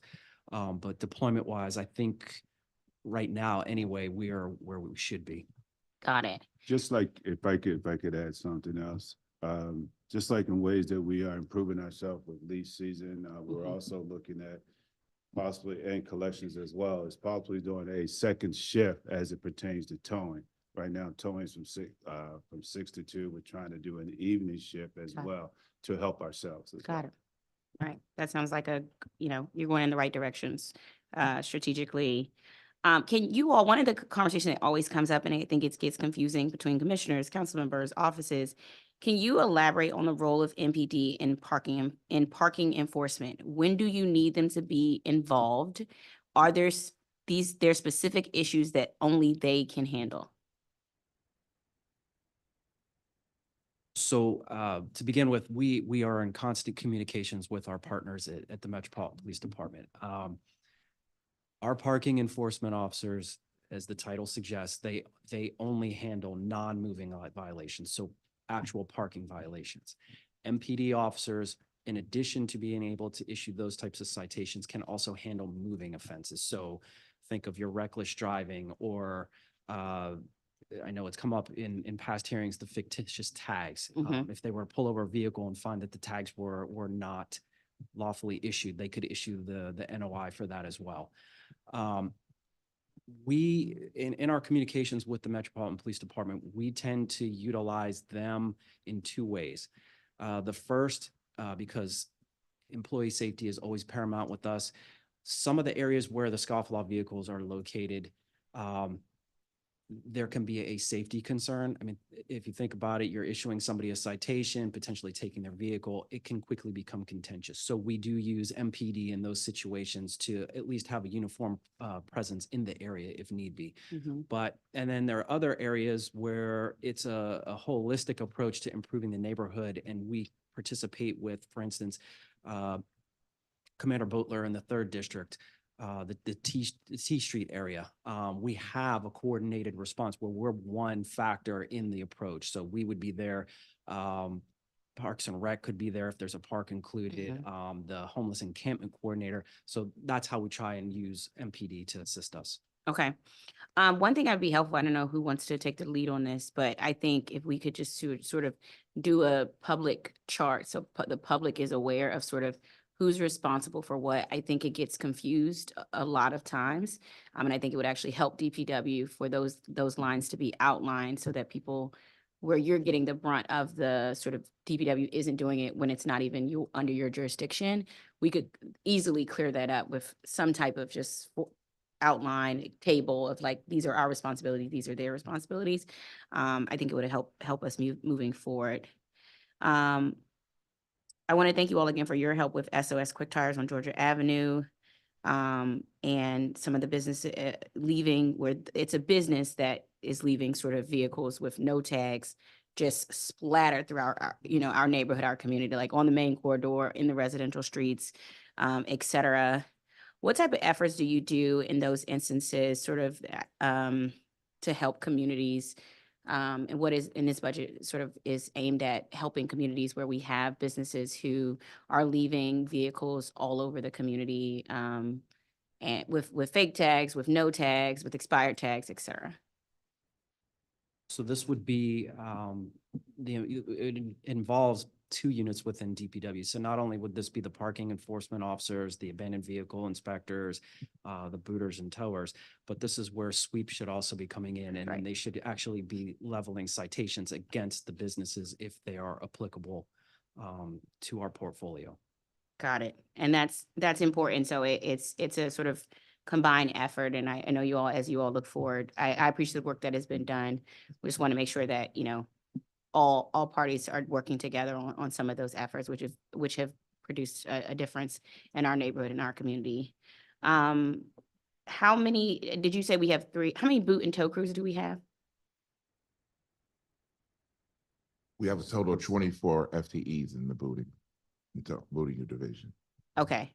And how many of those are field? All of them.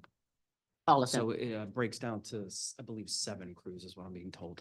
Okay, 7. Okay, so 7 crews, and how many vehicles is that? Each 7. crew, it's. Each crew has their own. I'm just making sure. Yes, Each 2 crew people has- in a vehicle. Okay, great. That's good to hear. Okay, great. Okay, so 24 FTEs total, 7 crews. Each crew has 2 vehicles. That's right? 2 people. 2 people. 2 Okay. people in each. 1 vehicle. Okay. Right now, what is the I need to correct capacity? something, I'm sorry. We have 52 towing people. There's 24 booters, but there's 52 in the towing division. Oh, okay. All right, and they all don't do the same thing.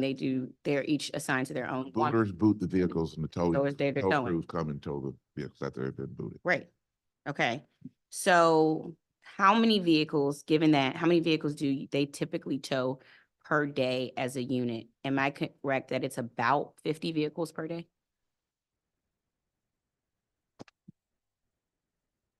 Well, this ties into the conversation about the third lot. It really depends on the available lot space. Got you. Okay. Which we do track. And we do track that, and we can provide numbers to your office. Okay. And what is the capacity in each impound lot? In our biggest lot, there's a capacity for over 800 vehicles on there. And for the one on 2115 Bryan Street, there's a total of 198 spaces for that. What we're looking for at a minimum is 300 spaces for our new lot, at a minimum. of At a 300 minimum. Yes, ma'am. Okay. And how long or on average do vehicles occupy space in those lots? By law, they're only, what we try to do by law, we have to keep them for 28 days. And in 28 days, that allows DPW to either scrap or auction those vehicles out. Okay. And so my question is, are we doing that timely? Meaning getting Yes, that we're- 28 day? We're actually doing it timely for the most part, and I tell you why. It's because we're in a, it is a joint collaboration between us and DMV. What we have done, because we realized that we identified this has been a concerning issue in the past. So what we did, we've actually provided funding to DMV to have a person dedicated to take care of that for Great. us so that we could get it quicker. Got it. Perfect. Okay. Thank you. Thank you, Councilmember. Okay, Victor Berry is is someone who submitted written testimony for the record that the agency was provided with in advance. He discussed the issues with noise disturbances from DPW's Bryant Street Northwest facility. Can you talk about the efforts you're taking to address the concerns that neighbors have raised?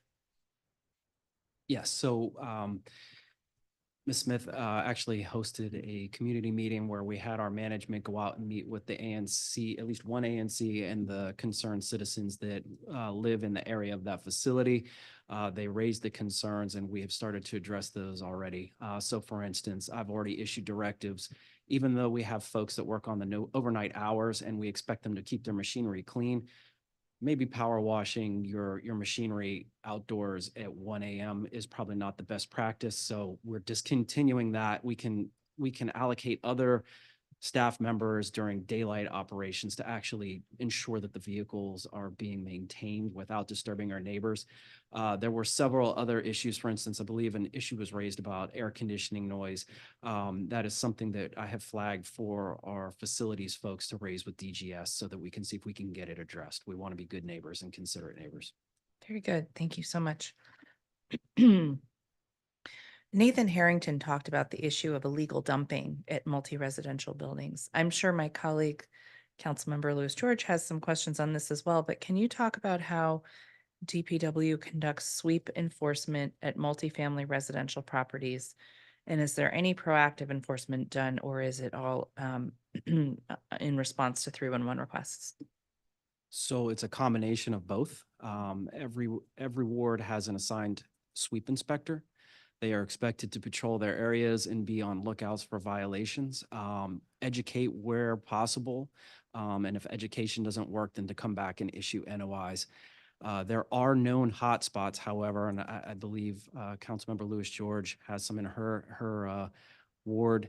We are aware of those, and we are trying to step up our surveillance of those areas through the purchase of additional surveillance cameras. And then we are looking to develop a deeper relationship with the Environmental Crimes Unit over at MPD, so that instead of just issuing a civil fine, we can actually, in some of the cases where, as Mr. Harrington has referred to, like the illegal dumping of tires where it's associated with commercial practices, maybe we can get a felony conviction on some of these folks, which will send a broader message. The district's public space is not somewhere you should be depositing your trash. I would like to see that too. That would be a great day. I know that you've also identified hotspots for snow removal and some new areas that you're doing to make it easier for Swammer to do their work. Have you considered doing something similar for multifamily residential properties? In what regard? Do you mean, is it when, I think it was one of the witnesses talked about when the building, the HOA, for instance, falls behind and collections not made, or the issue with the bulk mattresses? This is specifically for snow. Oh, for snow removal. Right. With, Hold on, we're clarifying our question. Okay. Thank you. No problem. Got it. Okay. Nope, going back to sweep. And yes, for multifamily residential properties, for example, like maybe a hot list of buildings that you're seeing over and over with violations. So our Office of Waste Diversion brought on 7 recycling outreach specialists, and it's not just recycling, all sorts of violations. Over the past few months, they've visited 767 different buildings, and they're focused on buildings with 80+ units or more. And so, yes, they are keeping lists of folks that have had violations. They're working in concert with Sweep, who is then issuing violations and then tracking where we need to spend more attention on. Great. That's great. And it's definitely something we've heard from constituents, the sort of eagle-eyed constituents that live in these buildings as well, that want to know that their waste is being recycled according to the law, and really struggling to get that traction with DPW. So it's exciting to have those specialists at work. We've already heard about them out in the field from property owners, so we know they're out there. All right, and Mr. Wood specifically, or Mr. Harrington specifically asked about accepting tires at the district transfer stations. Is that something we're considering, or something better even? So Mr. Harrington's reached out to the agency. I believe we've responded. We're trying to find middle ground. We've proposed some solutions, maybe aggregating collection points. The issue is just space. Mhm. He is correct. There is a large volume of tires. We have removed a significant number of tires and direct hauled them to the recycler up in Baltimore. So it's just working out logistics. We want to be a good partner. It's just working within our authority to do so. Is there any better equipment or tech that you've come across that we could be utilizing? I'm glad you asked that question. I will defer to Anthony on this one because we have recently looked at some new tech and we actually experimented it at our location. Tony? So yes, I am excited that given that we are currently with Benning Road out of commission during the rebuild, we're limited to a small footprint. So to ensure that that footprint is being utilized to the fullest extent, we recently demoed or had a demonstration of a large scale slow speed shredder. Just to, in layman's terms, it's a very large piece of equipment. It's about 26 feet long, 98,000 pounds. This machine will eat every type of municipal waste that you can throw at it to condense the trash, the bulkier items into smaller items. And what we're excited about is that the machine has the capability to extract ferrous metals from the waste stream that it ejects, which we are hoping we can then take the ferrous metals, clean them up to the point where they can actually be resold and recycled, as opposed to going to Covanta, which is where the rest of the trash pile goes. This may be able to be applied to the tires. We are cautiously optimistic. But however, given that this is a new operation that would be performed, we are doing our due diligence and we are working with DOEE and the federal counterparts to make sure it's something that can be done within our permits. Do you know how much the equipment costs? It, with the extended warranties, which we want to make sure that we have because we want the machine to last a good time, it is approximately $980,000. But that's not currently in your budget. It is. It is. Okay. Well, problem solved for me then. Thank you. Okay. Thank you. That's very interesting. I look forward to hearing more about it. Okay. One thing that caught my eye in DPW's budget was the proposed reduction of FTEs. The agency's budget chapter notes that this decrease is primarily due to operational adjustments in the areas of signed street sweeping, mowing and maintenance, parking enforcement, and snow removal. Can you confirm that all of the reductions in FTEs came from vacant positions? Yes, Chairman Nadeau, all the positions that were cut out of the budget were vacant positions. And what percentage of total vacant positions were cut? That's a tricky question when you're talking about DPW. If you look at the total vacancies that are reported, that's 7.4%. But what you have to take into when you look at all of our vacancies is the fact that we have temporary staff that work seasonally, and they may show up vacant, but that's because the season has been exhausted because we put multiple people in one FTE because it's a seasonal or temporary thing. So the 7.4% to answer your question. And then how many vacant positions do you have left? After taking all of the seasonal, the ones that we reduced, and also we have to take into consideration the positions that we hold for vacancy savings as well. So we have about 68 FTEs total. Okay. Vacant. Yeah. Currently vacant as of today. How'd you determine which positions to cut? The 24.5 FTEs that were cut were all vacant ARPA funded positions in DPW in 2024. All of those positions were currently vacant, and those were, so they extended the ARPA program with the enhancements in 2025. So they funded us to the level that we had currently occupied, that were currently filled. Okay, so they're not necessarily the ones that were longest vacant. They were the ones that were currently vacant at the time when the budget formulation process was going on. Fair enough. Were you having trouble filling those positions? I think it depends on the position. In some areas, yes, we're having difficulties filling positions. The example that comes to mind, and this isn't due to budget constraints, it's just, so in our fleet shop, we had mechanic positions vacant, and we are having trouble luring folks away from the private sector to fill those positions. There are private entities or quasi-government entities that just can afford to pay higher than what we can. So we're looking for creative ways within position descriptions to figure out how we address that and get the bodies in the seats. Should we be increasing the wages? That's one of the things that we're looking at internally. Before we come back asking for more money, we're looking to see if maybe there are ways to reduce the number of positions available and use that pool of money to increase the wages associated with the remaining positions. But we're looking at it, and we certainly will try and figure out a way without asking for more money. You have enough vacant positions in fleet to do that? Right now, yes, I think we do. Thank you. Councilmember. Oh, yes. Perry. To the conversation we had at the oversight hearing about the electrical plans, about training and getting our staff the salaries. So that's part of the thing that my colleague talked about. I was thinking about that when Anthony was responding. Yeah.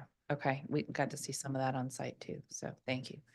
Councilmember Lewis George. Thank you. I'm going to talk about the sweep team, clean collections. How many sweep team members are in the proposed fiscal year 25 budget? How many are filled or vacant currently?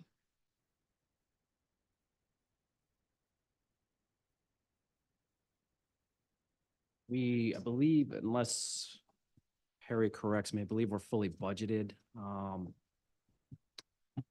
don't know off the top of the head how many open vacancies we have that we're recruiting for, but I can Okay. get that number for you. Okay. And if you're, and make sure you're fully budgeted, how much would it cost to increase enforcement against buildings or haulers that fail to provide adequate containers or frequent collections? In addition to sweep and making sure that all of our positions are filled there, that's part of what we're doing with the recycling outreach staff in the Office of Waste Diversion. And so far, we have enough staff in that to be able to cover the need. So they're going out and actually asking, let me see your contract for recycling to see Okay. if it actually is adequate enough service. Got it. Are they doing it with recycling? Are they doing the same for, so my clean collection sort of ask for sort of a more spelled out of what buildings need to have to be able to have adequate trash cans, and what buildings need to have for it to be the amount of time, the frequency in which they pick up, the amount of trash cans and the type of trash cans they should have. And so I guess what I'm getting at is, and I think this is something Nathan Harrington testified about earlier, is who right now is doing that enforcement work? Who right now is doing that enforcement work? That's the sweep team. That's right. That's right.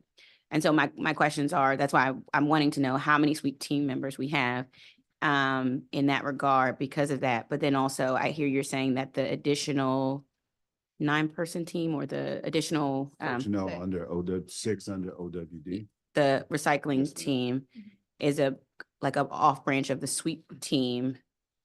I know they're going to be doing the work around recycling. My question is, are they going to be doing that same work around regular trash cans, our regular trash cans in those buildings? Their focus is on recycling, but they're looking at the contract for both, to answer your question, right? So Okay. it's usually, I have a contract with Waste Management or whomever, and I'm gonna see if your trash pickup is frequent enough per how the law is currently written. Okay. Which I believe is twice a week at least twice Yeah, a week. I think there's and are they, in addition to frequency, are they looking at type? Sort of the type of trash can that is Yes. being utilized. Yes. So like a building can't have a residential house trash can Right. and think that that's going to solve, that's going to be the problem. I also think it's important to understand that this organization they do not have the authority to enforce. They're just there to actually educate, and they let the sweep team know that becomes particular when it comes to enforcement. So that's how. So the sweep team is the one who enforce. who would do the enforcement? Yes, And that would be initiating a fine. Yes. Okay. And we If currently have 37 FTEs on the sweep team. 37 FTEs, and are those filled? That I'll have to get back. Okay. And if I added more FTEs for sweep, could you fill them? Yes. Yes. Understood. You already know I'm ready. I'm being strategic here. You know I will. Okay. Want to ask about, and then in that area, have you all done any updates sort of around policy? I always say I can legislate, but also you could also just adopt different policies, and then we don't have to legislate them. Have there been any updates or changes to your policy as it relates to haulers and buildings? Not yet, but as the team that Ms. Smith has mentioned continues to work, if we see trends, then certainly we would adjust practices and procedures to accommodate and be more efficient in how we're bringing private haulers to bear. Great. Okay. Thank you. I appreciate that. Want to switch to now public litter cans. As you know, DPW is currently responsible for servicing trash litter cans in parks, but DGS is responsible for the recycling litter cans. Does this make any logical sense? If so, what is the logical, practical sense behind that policy?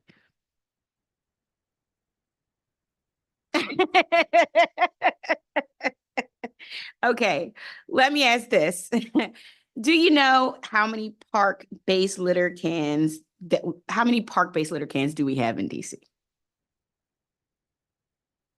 So we have a GIS specialist that's currently conducting a survey. Oh, so that wonderful. we have an accurate count. Great. Correct.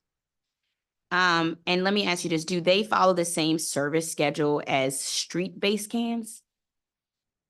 No, because they constitute a separate, if you will, a separate route. So they're on their own schedule. They're on their own different schedule. Okay. Can you confirm that DPW is not responsible for street side recycling cans? And those are the responsibility of bids or clean teams?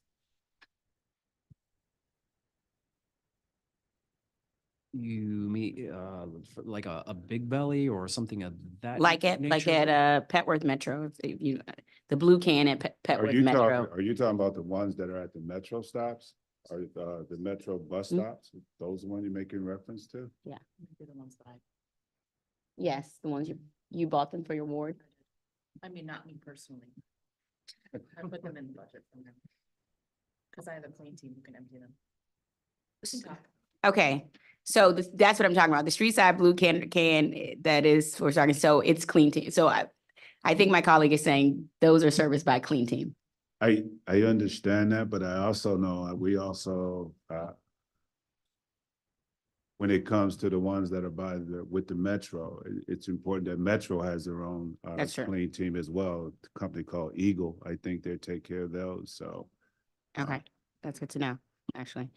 If a can is located inside a park or playground, is it serviced by the same crews handling street-based litter cans in that area?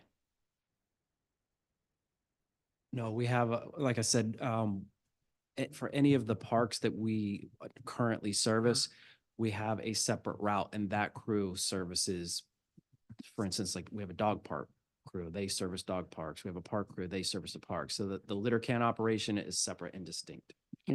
Okay. All right, we'll follow up about that. I'm guessing it's the most efficient way to handle it.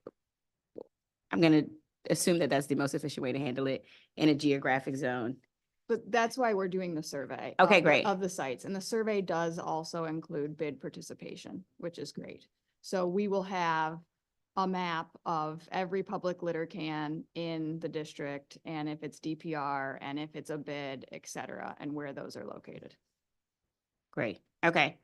We're gonna look, I would like to look at the policy around sort of right now, the way we have DGS and DPW, one serving a recycling can and one serving a trash can in a park. I do think it's ridiculous efforts and we should just choose one. And I'll leave it to the committee for us to make a policy choice as to who should do that work. I want to talk about trash cans for residential families. What's in the budget for trash cart replacements? We continue to get questions from seniors, especially in getting replacement carts that break or have rat holes. In FY24, we have approximately $525,000 for can replacement. In FY25, we have $300,000. Okay. Am I right? There's a discount for seniors? Yes. Okay.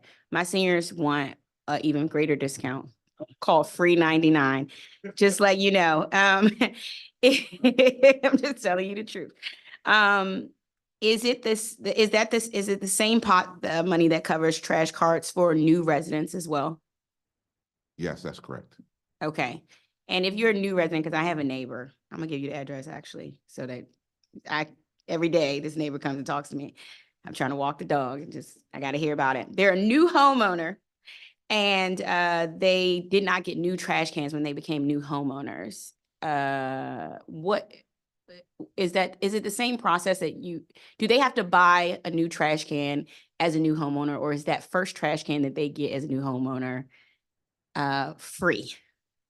The first one's on us. First one is on you. Okay, I will let them know. And then how do they request it first? The only way they request it though, they would have to pay and I guess be reimbursed, because in order to request a trash can online, you need to, I guess, fill out the form and pay the money online. Correct. However, one of the initiatives that we've been working on is streamlining the way data and information and requests come into the agency. So if they call our number now to be handled by the UCC, they will create a service request and start the process, Okay. and then it will go to the delivery team. And we'll So I take should care tell of them to just do the call and not the online form, so that way they can get their new it. Yes, trash can. please. Okay. Last thing, around trash cans, is, my neighbors and seniors specifically believe that our current trash cans can be eaten by rats, and that the rats have adapted to our current material of trash cans. Now, Director, you're gonna be in Ward 4 soon, talking to our seniors, so they're gonna love to tell you about this. Before you get there, I know we were doing, have we researched whether the material that we currently are using for our trash cans is adequate to deal with the evolution of rats? And if not, what are we doing there? Are we thinking about evolving our trash cans to a different sort of material that is rat proof? To answer your first question is that, are we looking at other technology and other bins and trash cans? Yes, we are, but we're doing that in conjunction with DOH. And we're also looking at some of the best practices and some of the things that other major cities are doing well too. And we're also talking to several of the vendors to see what's new, what's improved, and how can we Okay. afford it. So we're doing a combination of things. Are we there yet? No, ma'am, we're not. But it is on our radar, and we are taking a deep look into that. Great, okay. Before I leave, I just want to thank certain people. I just want to thank Randy Thorpe from DPW for community engagement, helpful with communicating about leaf season, who's been a tremendous help to our Ward 4 community. I want to thank Raymond Hainsworth and his help with parking enforcement in our community, who's been excellent and responsive in that regard. And I want to thank Lawrence Dance for his management of the Ward 4 sweep team and the work that he does. I have to go upstairs to MPD oversight hearing, but I want to thank the DPW team and thank Chair Nadeau. Thank you all so much. Thank you. And before you go, I just want to put a plug in for our composting program as one of the ways that we rat-proof our green bins, because the less right. food that's in there, the less appealing they are to the rats. Yes. Okay. All And right. I'm going to get a recommendation letter from you on the next composting selection to ensure that I'm selected. Oh, yeah, we're gonna make that happen. We will accept the transfer for the expansion to the composting program so that we can include your household. Okay, Got it. we got a lot of business to do between the two committees, clearly, so thank you for your participation today, council member.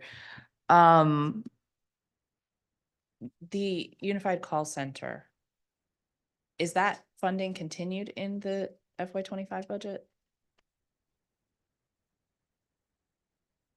Did I call it the right thing Yeah, we're currently using internal funds to fund that initiative. at the moment? Yes, So you'd be able to continue doing that? yes. Does it warrant additional funds rather than internal funds? What we're actually doing is like what we did with some of our pilot programs. We're seeing if it works, and if it does work, then we will create an answer. We will find a way. We have not determined that it requires additional. We're taking it out of high, testing out, doing a pilot program before we breathe forth our hands. Okay. Okay, back to my other line of questioning. Do you anticipate that the reduction in FTEs will have operational impacts on the agency? I think there's going to be a neutral outcome, a zero neutral outcome, because those positions were vacant and they weren't providing any services at the time they were cut. Does everybody agree with Perry? They should. Yes, I do. I totally Excuse me, agree. sir. You know, I know who is responsible for that. That is myself. Yeah. And I would tell you that this staff have went through exhausting communications with making sure that that he's able to speak with authority on that. Okay. Thank you. Are any part-time, contingent, or term employees going to be out of a job next year as a result of staffing cuts? DPW doesn't have part-time employees. We have temporary and full-time employees. And none of the positions were temporary positions. They were all term positions, which were full-time, which were ARPA funded, which expires at 9/30/2024. So none of the term employees then will be out of a job. No.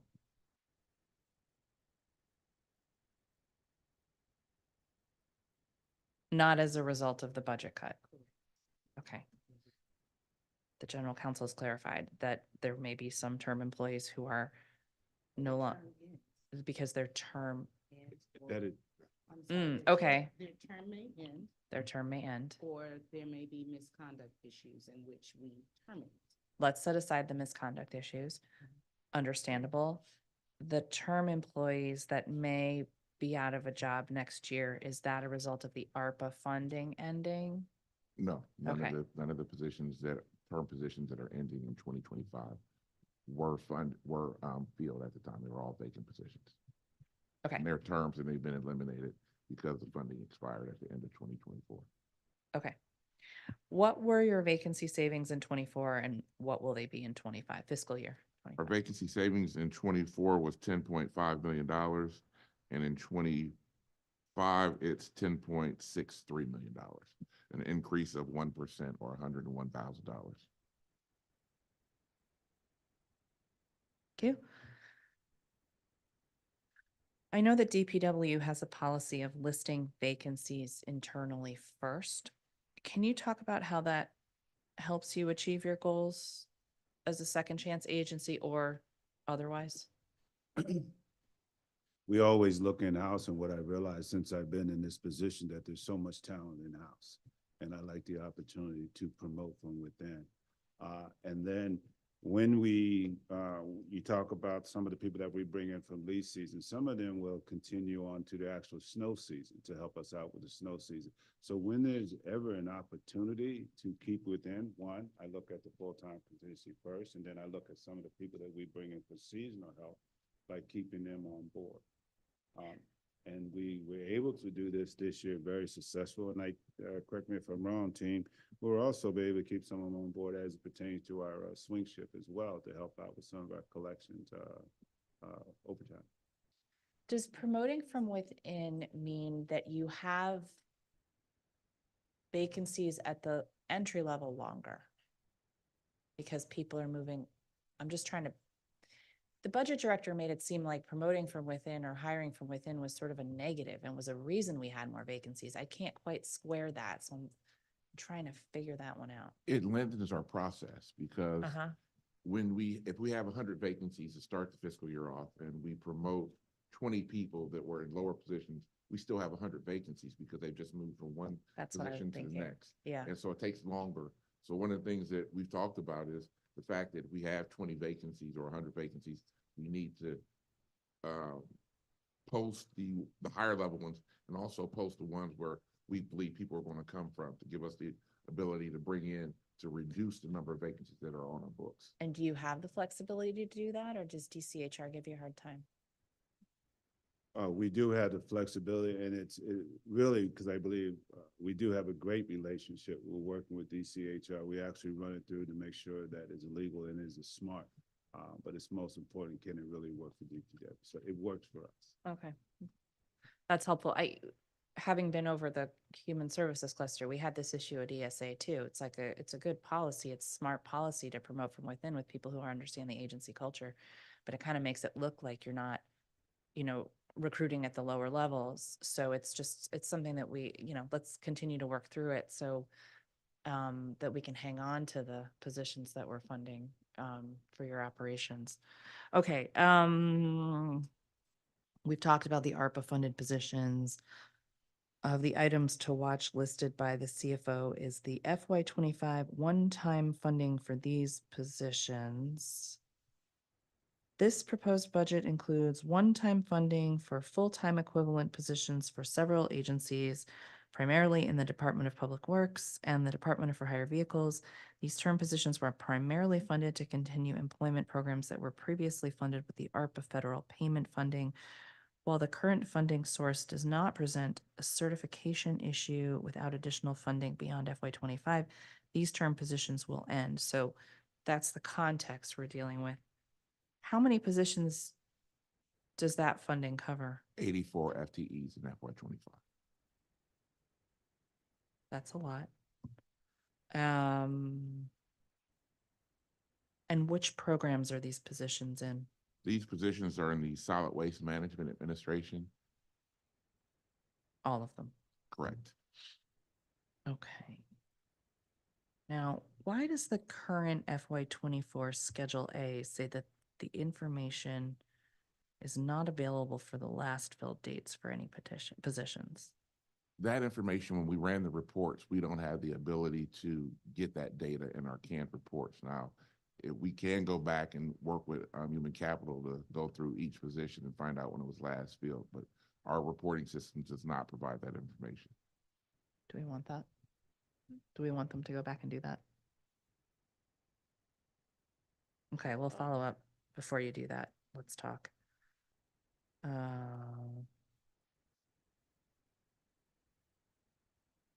We can turn off the timer, I think. It's just me. Okay. We know that the agencies work to convert part-time employees to full-time staff. Just talked about that a bit, for example, by converting leaf season employees to full-time through the Building Blocks program. It sounds like there's plans for converting more part-time employees to full-time. Is that? Again, as I stated, we don't have any part-time employees. We have temporary employees, and we do plan on attempting to hire from our temporary staff. That's one of the things the director talked about.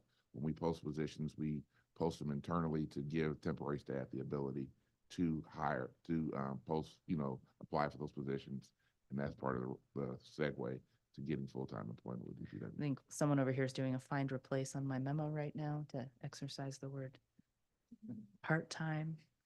Yes, okay. Which programs currently house the temp employees? The temp employees are housed in solid waste management in the seasonal leaf program, and also the rights of way mowing program. We have 210 leaf employees seasonally, and we have 42 rights of way mowing employees that we employ annually.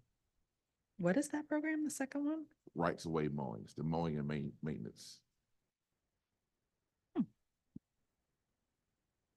There's 21 FTEs, and we put 2 people in each FTE, so it's 42 staff people that we bring on. Got it.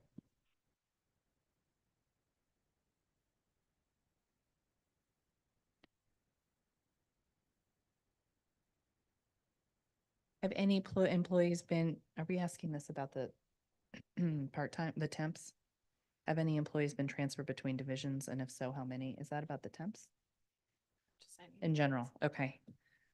I'll repeat. Have any employees been transferred between divisions, and if so, how many? Yes, in FY25, the budget has 15 employees that are transferred from the agency management program to the fleet management administration, and 2 FTEs transferred from the solid waste management administration to the agency management program and human capital and risk management.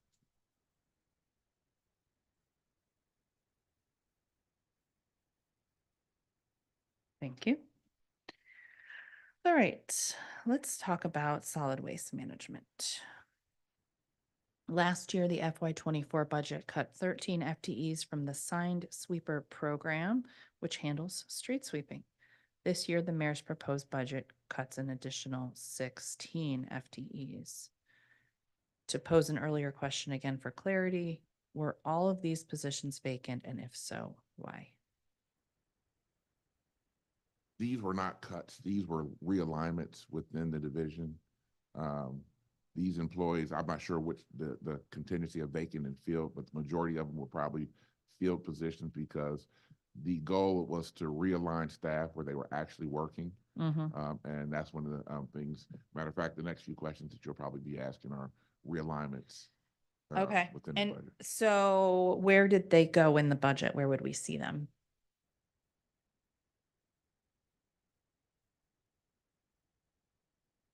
Sign sweepers program, they were realigned within the solid waste division from sign sweeper program to special events and litter cans program and mowing and maintenance.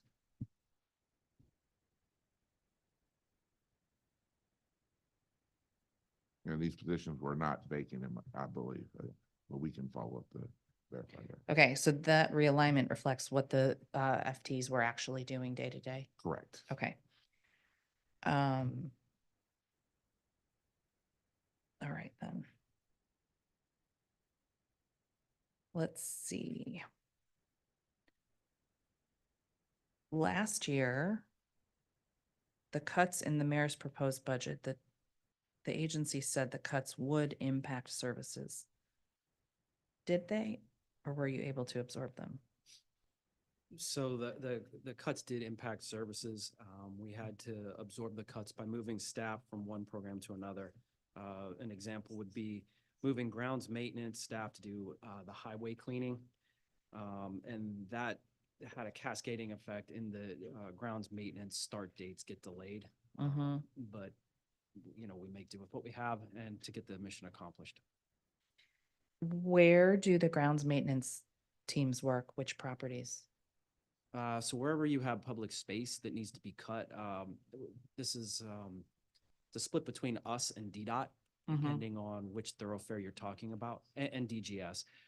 We handle some of the properties, but primarily what they're doing is they're cutting, I believe, the supervisor told me, or the program manager told me it's usually 5 feet from the edge of the sidewalk and then the central median on The median roadways. in the park areas. Yeah, And so the if, parkers. I'm sorry, so if constituents had complained and called in, you know, this median needs to be cut, this median needs to be cut. Normally it's cut earlier, they're complaining because now it's getting so tall. That would have been a result of the late start due to the budget cuts from FY24 budget. In theory, if it was yours. In theory, if it's ours, we always try and work out, you know, especially since DC has so many triangle parks, there's the numerous parkways where we're constant, and I'm sure Mr. Harrington is well aware of this, where, you know, figuring out the exact boundaries between us and NPS or us and DGS, but we do our best to make sure that we get it. I'd love to get a list of which of those DPW maintains. Do we have it? Yeah. We just created a map. Not So, surprised. Asked and answered. Fantastic. I expect it'll be in my inbox shortly. Okay, so that's great. I would love to do that. And then that way we can stay on top of it a little better and then also work with our sister committees on who's in charge of what and where we're seeing lags. Cause I know DGS gets the brunt of that a lot of times, and maybe warranted, but okay, so let's see. Okay, thank you. I believe that on most streets that receive street sweeping services, it occurs weekly. Is that true of every street that receives sweeping services? So if it's a marked street, then yes, it goes by the schedule. If it is an unmarked street, my understanding is that we try and get to as many as we can on Fridays. That's when unassigned street sweeping occurs. Got it. So that would be one that somebody calls in through 311? Yes. Okay. And if it's something egregious, we can always escalate it to a crew. Okay. Great. Now, with an unmarked block, the sweepers are coming and they're just getting whatever they can because cars are parked there. Correct. The Yeah. PEOs will not be going through the block and issuing citations for failure to observe the opposite side street parking. Yeah. And how often when there's a sweeping request for an unmarked street, how often is the sweeper sent versus is it done by hand? It really depends on what the supervisor observes when they get to that specific location. So if it's something, say, along the lines of a block sewer grate, that would be something that would have to be performed by hand, because even if the car wasn't parked there, that's not what the street sweeper is designed to do. So we go by observations. Okay. And why do we do it weekly? Is that mandated somewhere? Sorry, the regular sign sweeping. I don't believe it's mandated anywhere. The It's schedule, not it's just- mandated at all. That's the historical practice that's been followed, excuse me. Okay.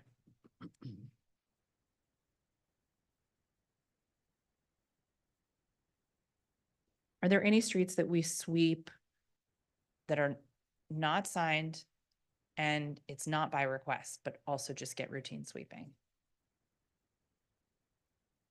Off the top of my head, I don't know if we maintain a hotspot list. I can check and follow Okay. up just to make sure that I'm accurate in what I'm reporting. Great. Has the agency ever considered moving to a biweekly or even monthly system for sign sweeping? Not since my return to the agency, but if it's something that would increase efficiency, we're always open to suggestions. We would also have to take a look at the actual demand for that. Yeah. With the amount of resources and everything. I'm gonna note for my staff that Ward 1 would not like to see that. Thank you. All right. Moving to seasonal leaf collection. How many leaf program employees are being converted to full-time, and what was the take-up rate on conversion?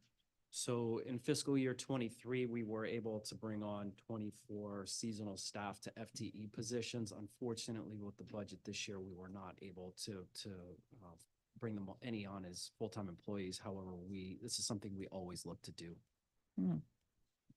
Thank you. None at all in 24? No. Okay. There's a significant cut in seasonal leave collection FTEs, 30 FTEs and continuing full-time, and an accompanying 1.35 million. Is this just a realignment? No, this is the reduction.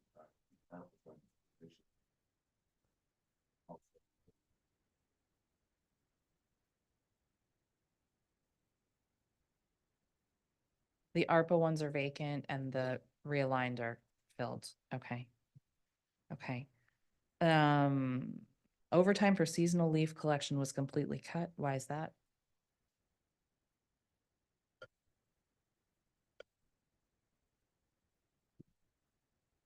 Overtime for leave was completely cut. Why is that? I'm not sure about that. I'll have to get back with you on that one. Is that what you also see? No, I don't. Okay.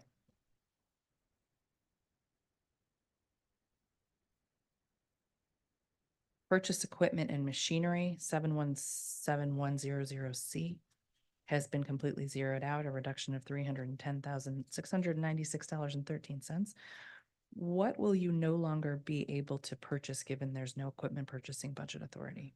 Those funds were ARPA funds also for non-personnel services. And when we got funding in 25, we received strictly the personnel service money for that initiative. But we bought leaf seeds and equipment and materials of those natures and things that. So you bought those in anticipation of the funding going away? Okay. All right, I noticed the government subsidies and grants under seasonal leave collection 714100C has also been zeroed out. What has this historically been used for, and what does it mean for services? Again, these are ARPA funds that are being eliminated, and we again use those funds to purchase leaf equipment and materials and things of that nature. Special events is also seeing big cuts. There's a decrease of 36 FTEs down to just 5 and an 83.87% decrease in funding. What's happening here? How will this impact services? Those again are realignments within the Solid Waste Management Administration. All of them? Correct. And then just from the operational piece that goes beyond the financial piece, it's important to note that within DPW, special operations, it's not any one employee's job. With the number of First Amendment events, which include protests, scheduled marches, the federal events like NSSEs, which are national special security events, so like the 4th of July, the State of the Union.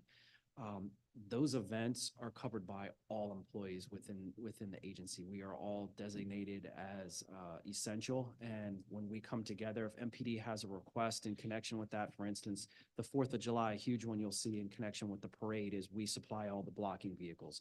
So a dump truck driver is not a special events employee. That driver typically is within collections or one of the other daily operational units. It's just on that date, that time, they're shifted over to cover operations for special events. So special events, sure, it's a paper entity, but it's something that all employees do.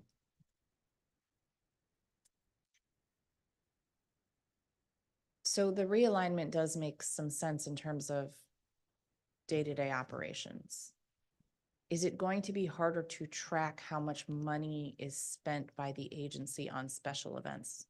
No, in that regard, we work closely with the AFO's office. Specific long-standing events already have timekeeping codes that we use to track costs. And then if one-offs arise, then if it's big enough where we're seeking federal reimbursement or there's some other need to have that data, we again work to create a code. Their compo codes, their pay codes that the employee puts in for working those hours. Mm-hmm. That's good. That means that we can track it too. I would like to see how much we spent on special events in FY 23 and FY 24 to date, please.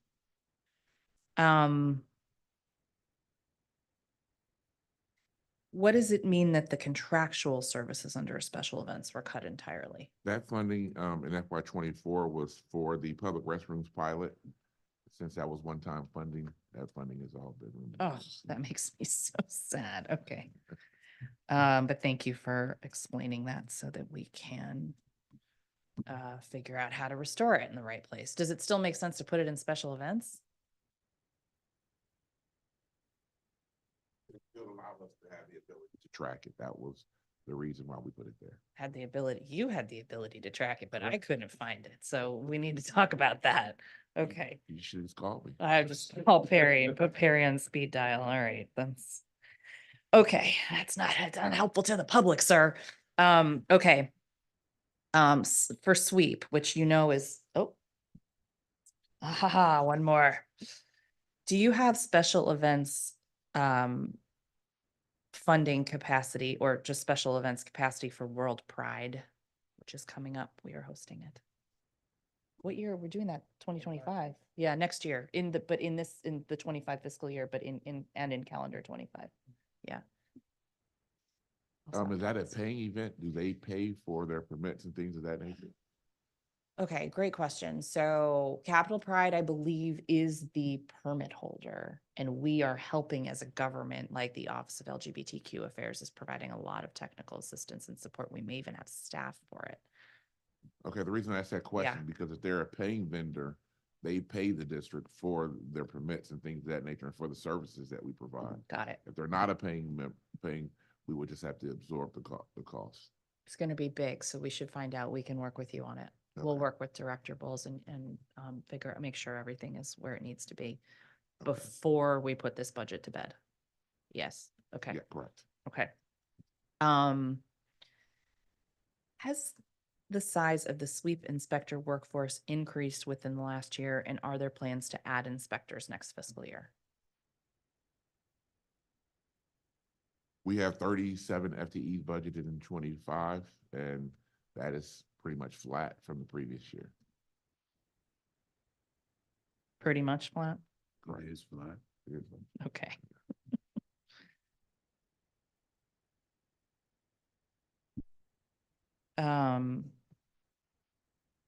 I think everybody knows how much I love the sweep team, and it seems like we've been using them for more and more. I know when we had the snow events, they were the eyes and the ears helping us. How is DPW improving the operational effectiveness of the sweep inspection program in particular?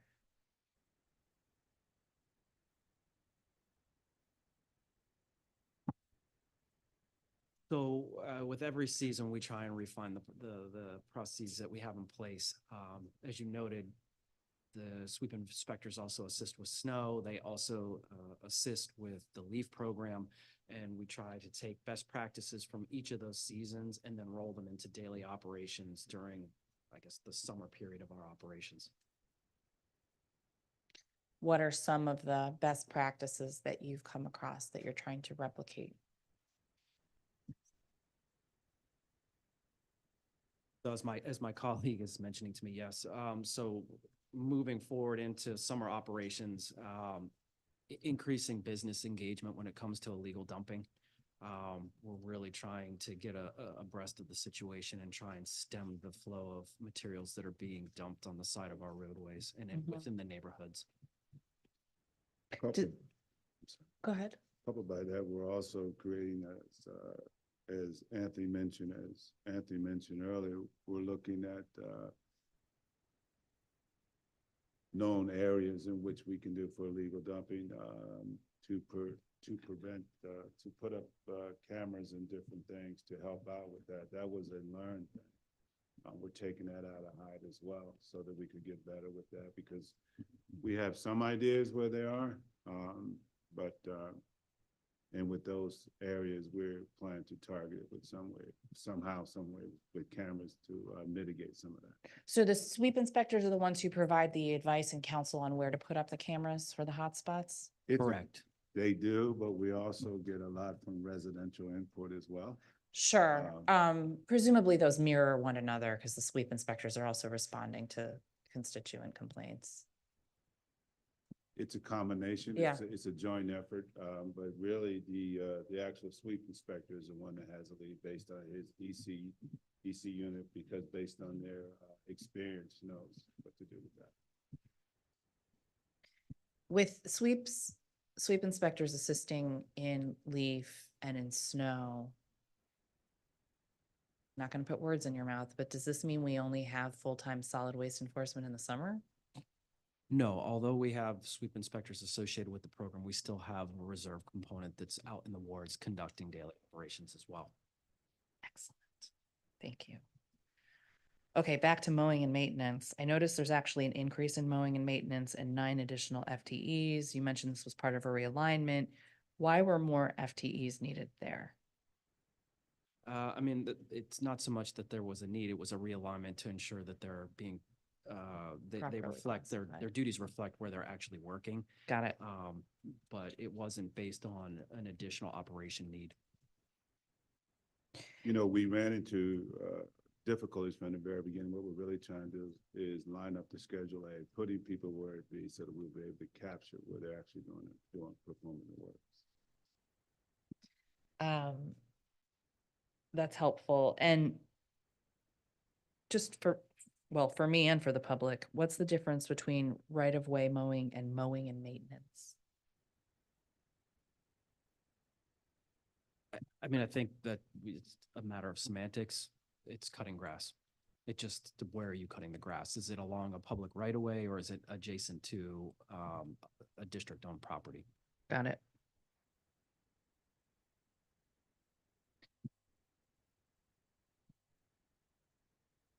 The funding level for mowing and maintenance, including the realignment, is this the same number of FTEs that we had with the mayor's cuts to FY24? Or are we back up where we need to be in FY25?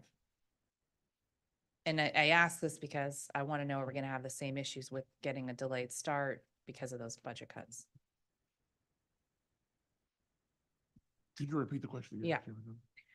So we just talked about how the cuts to mowing and maintenance last year for FY24 led to delays in the start of the season. Are we at that same level right now of staffing for the FY24 proposed budget? I believe this year we are actually in a better place. As I recall, we are actually, when we talk about using the seasonal employees, that's what we've done. Got it. We've rolled a number of the total 210 from leave to carry over into mowing and maintenance. And we were doing a better job at it this year. Okay. I noticed a program in the budget I don't remember seeing before called Litter Vax. What's that? 600138. I think that you mean electric sweepers and bike lane sweepers. That's what I'm gonna go with. That's what we're going with? That's my interpretation of that. That would be my interpretation as well. And it's a topic I'm more than happy to discuss. I'm very excited about it. Yeah, I know, because you prefer to do it by hand, but I need to know what this line item is, not what's coming out of your schedule. Okay, that's fine. We can talk more, but do you want to talk more about the bike lane sweeper program while you're here? If I'm being afforded the operation, much to my director's chagrin, yes. So I'm happy to report that recently we took receipt of a total of 8 bike lane sweepers. These are assets that will be dedicated only for the bike lanes. We have 2 sizes. We have the 110s, which are the smallest and can fit in the vast majority of the protected bike lanes. We are taking a look to see where they should be best utilized. And then we have the 210s, which are the next size up, and they are capable of not only handling unprotected bike lanes, but augmenting some of the areas that would normally be handled by the next size up, which would be your Timco sweepers, which are typically deployed on smaller streets and alleys. So is this responsibility shared at all with DDOT? DDOT builds, we maintain.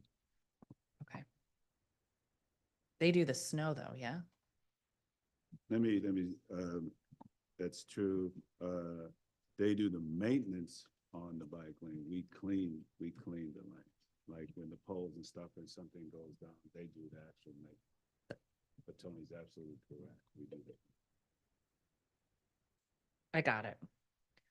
I didn't actually think that you did that part too, so don't worry. But that's important to clarify because the word maintenance can mean a lot of things.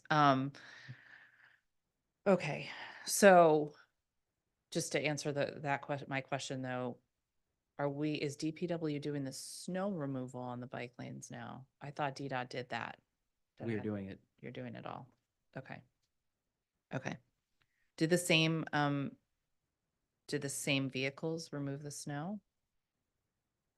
So we have sweepers that we acquired some years ago specifically for bike lanes. However, the new smaller sweepers are capable of accepting either a snowplow or a roller brush, depending on the level of accumulation. And we're looking into if that's something that we can also use to augment our operations. Very interesting. Thank you. Okay, now, Director Spriggs, in your testimony, you talked about the efficiencies of using Rubicon tracker technology and the plans to have it installed in 93 vehicles total by FY25. How many more vehicles can or should have Rubicon installed? I think in my testimony, I think I said the number was 124 vehicles total. What our goal is to start with our collection vehicles and then go to our sweeping vehicles in that particular order. We find the utility of Rubicon has been very helpful for us. One, to measuring our level of work. Two, it's also what was not put in my testimony was actually the safety aspect of looking at Rubicon, because you look at the speed, you look at what the individual was doing at that time. So we find the Rubicon to be not only the safety aspect, but also to measure the productivity in which our operators are doing. And do you expect to expand Rubicon to, okay, so when you said you're starting with collection, then going to sweep, will it go to the fleet? Ma'am? Will it also go to the fleet? Yes, but fleet is not our priority. But right now, I'm looking to get a roughly, I think the number is 81, correct me if I'm wrong, 81 additional cameras in order to do that. To do sweep? To do collections in some of the other vehicles. Okay, okay.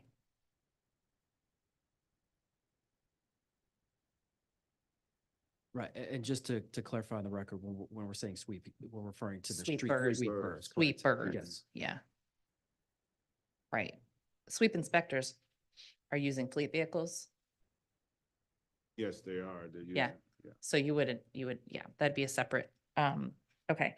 And then, yeah, this is interesting because there's been sort of a broader conversation about speed limiters on fleets, et cetera. Maybe not here, but Congress apparently has some feelings about it. And it would be interesting to see how that technology helps you with safety once you've been using it a little longer, what you're finding. Okay. Do you have a sense of the savings resulted in by using Rubicon? I don't have anything that quantify the actual savings of it, but I will tell you that we have used that to present in cases where people have called in and says our vehicle was or was not involved in a particular incident or accident. So we use that to actually mitigate that. And it's also used, did the vehicle go down this particular road at X amount of time? And with the tracking of that, we're able to actually see that. Does ORM utilize that data? We actually give them the data in order to help with their investigation and interpretations to make a decision, excuse me. But it's also, we do not actually have the funding for it. But we have to find a way to make it so because we believe in the technology. What is the funding gap? About $450,000. And that would do the 81 vehicles. Yes. And yes. And what was that? The licenses to go with it. Oh, yeah, well, yeah, you gotta pay for that. Okay.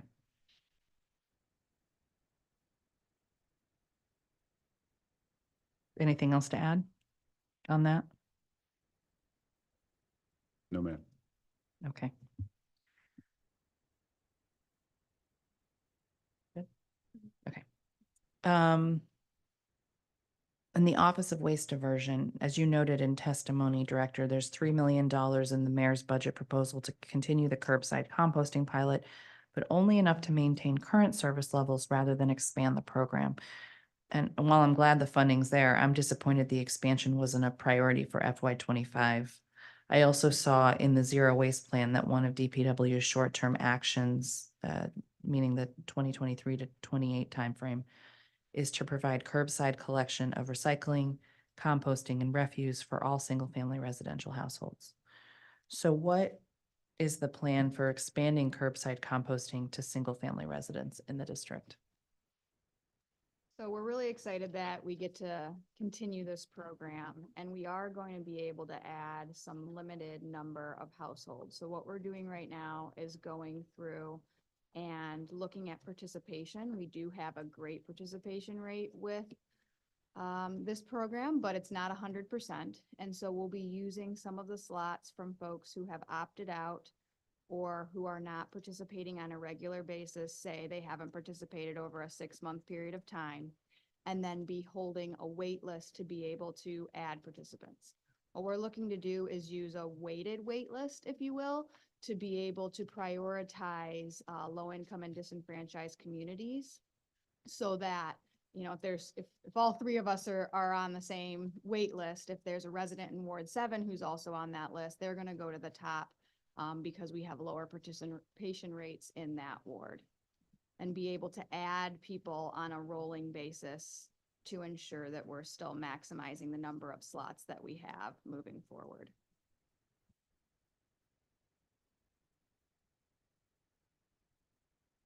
Thank you. You mentioned in your testimony that the composting pilot resulted in cost savings for DPW. Are you able to quantify the savings? I will have to get back to you on that. I'm not sure if we're able to with the disposal conversion. Yeah, and the tonnage converted. Yeah, we'll have to get back to that. I'm not 100% on how the tonnage will calculate, but that's what will determine the amount of savings. Is there a way to realize those savings within the DPW budget? I don't believe so. No. Because you don't benefit from reducing the tonnage hauled? No. No. You just have to pay what you pay. Correct. Right, it's all based on It's a contract. Gate We rate and we T-contract. subsidize the entire trash collections for the District of Columbia. We do. The government does. Yeah. So we do 100% subsidized. And the amount of subsidy that we provide is something that you know, right? You can.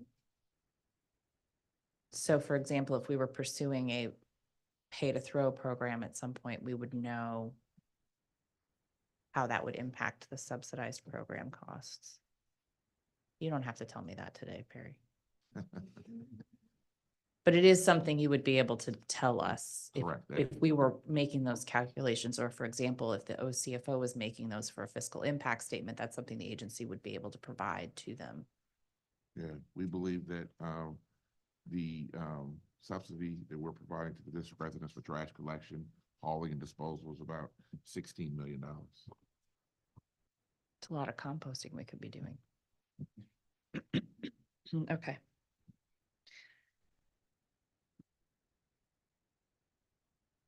It's also really just an interesting number to know, because I think people just don't think about it. About trash, but Right, how much tax dollars are spent on the trash that we throw? right? Correct. But that number is inclusive of recycling also. Understood. Do you have a breakdown? Sure, I do.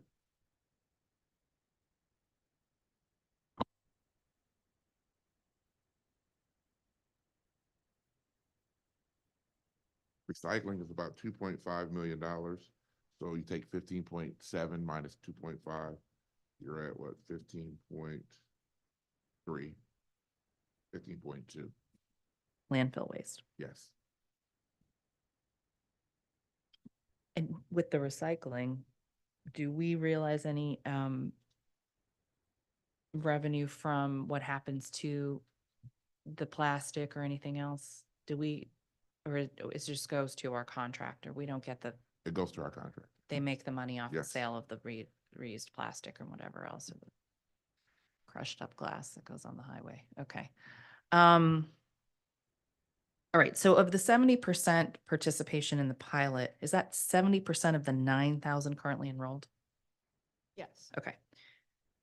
The program was initially funded for 12,000 participants, so where did the rest of the funding go for that?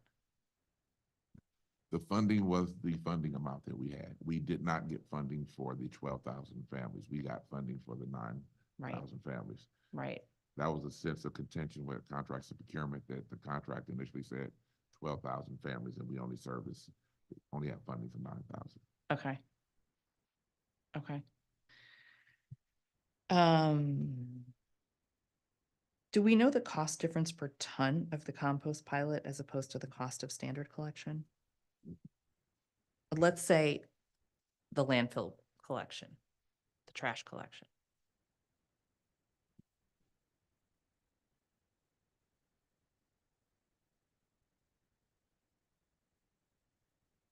The landfill cost per ton is $93.65.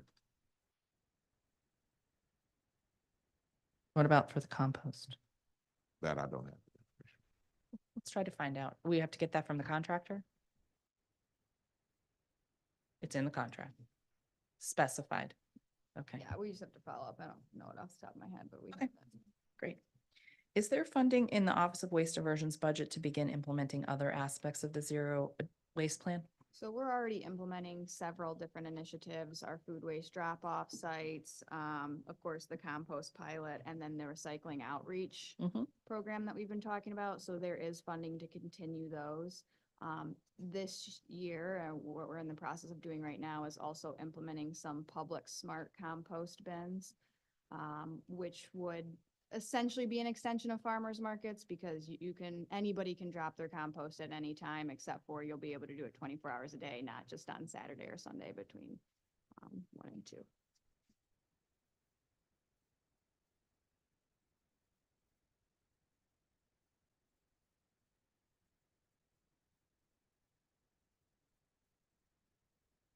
You want to add that?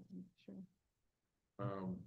To piggyback on Ms. Smith's comments, we have $80,000 in the waste diversion fund that has been very volatile over the past few years. You have a question regarding what that $80,000 is for various contracts and other shortfalls within the agency. So that funding will be used to offset some of those shortfalls. Like what? Things that Ms. Smith just mentioned, the Smart compost. smart compost bins, the household hazardous waste, any overages with that, because they're now leading that initiative for the department as well. I thought the smart composting bins were coming out of my pilot funds. Right, I think you're talking about moving forward. Yes. Oh, okay. Oh, okay, so those funds continue. 24, Is yes. that like So is it a special purpose rental? revenue fund, and it generates over and over every year, carries over from one fiscal year to the next. Hold on.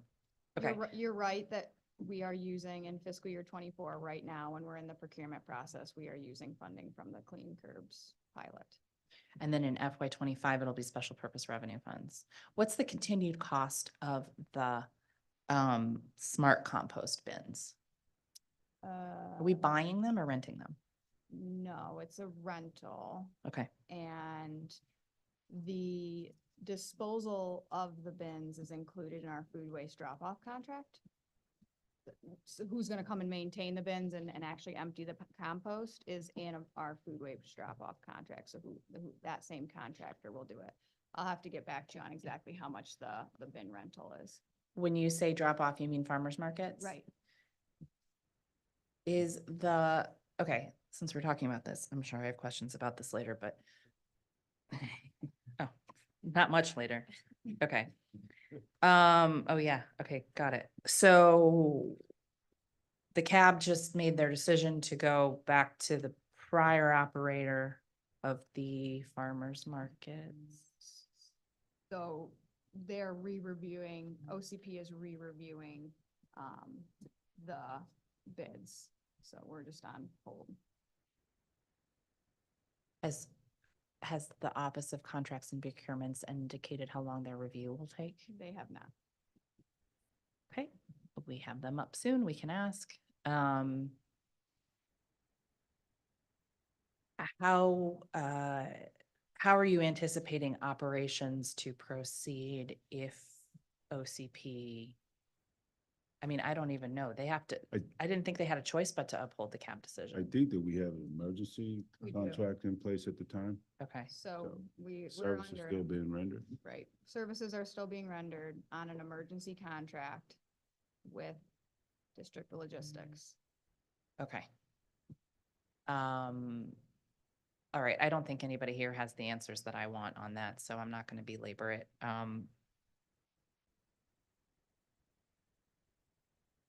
Is District but we don't have those smart bins yet. When are we getting those? We're in the procurement process right now for the smart bins. Okay, And those are moving along nicely, so we hope to have those in the near future.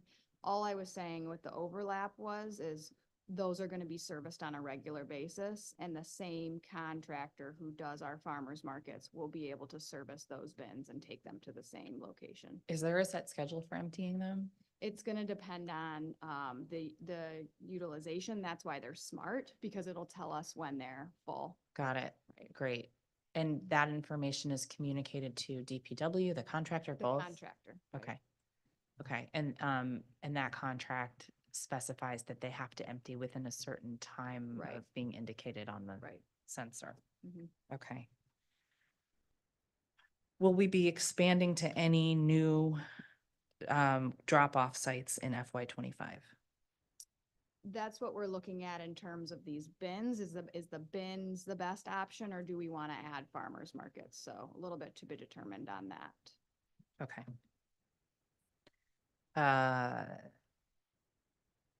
I'm sure you've looked at the volume of farmers markets versus bins versus what the bins hold. Right.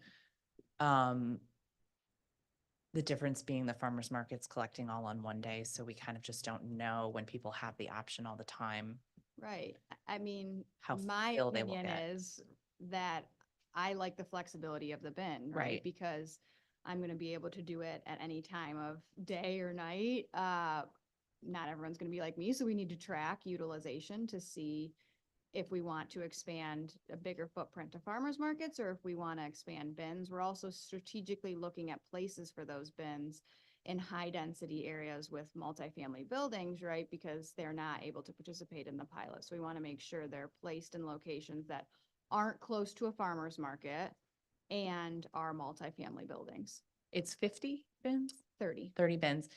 And have you begun mapping that yet? Yes. Okay. Mhm. Have you already know where you want the 30 to No, go? we are mapping them right now, and then we'll be sending you and your staff the list to be able to look over. There might be locations that you or ANCs have also requested, so that's not final, but we've begun putting a list together. What are you going to do in terms of the ANC process? Do you think you're going to go out and seek approval, or is it just more of a conversation? We will be working with the permitting process in terms of where to place them, and then looking to community engagement around where they would like to see those in terms of their neighborhoods and who they think. So might be first using stop is them. DDOT public space. Right. Okay. And I can't remember if that would trigger an NOI. Yeah, okay. A notice of intent for the public. Okay. So the funding for the 30 bins, Does that include the expansion of the contract for the drop-off site? Or is the contractor at the drop-off site absorbing the costs of emptying the smart bins with the current funding level?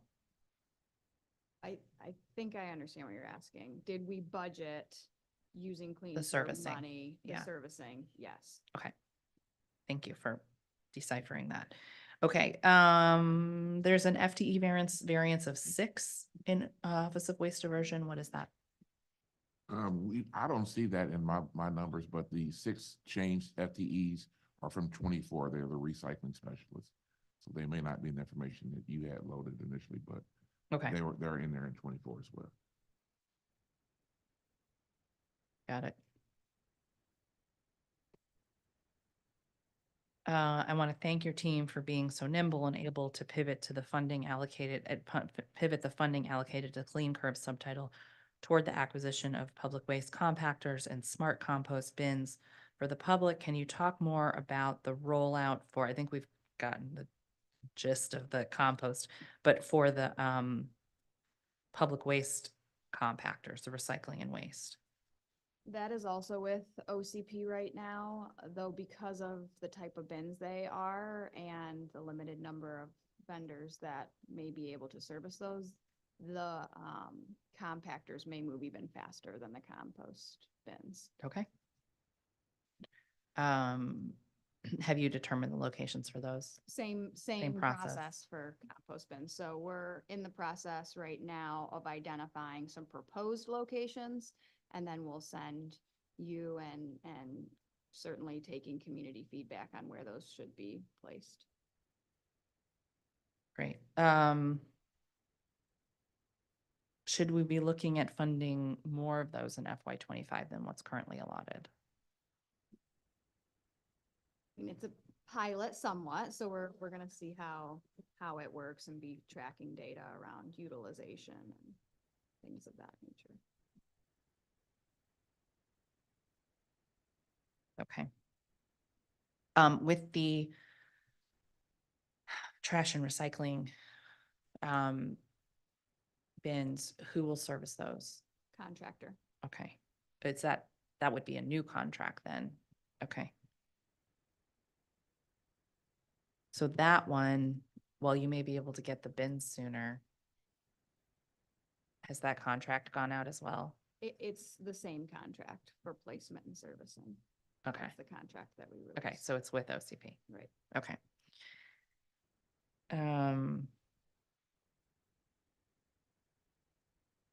You've mentioned that non-lapsing fund for residential super cans is non-lapsing because of procurement timelines. Would it make sense to do the same for public cans?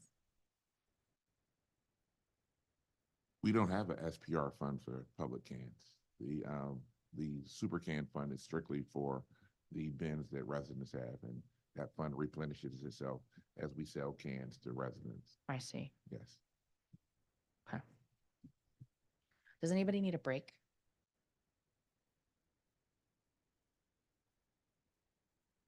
We're not going anywhere for a while. Well, we're on question 49 of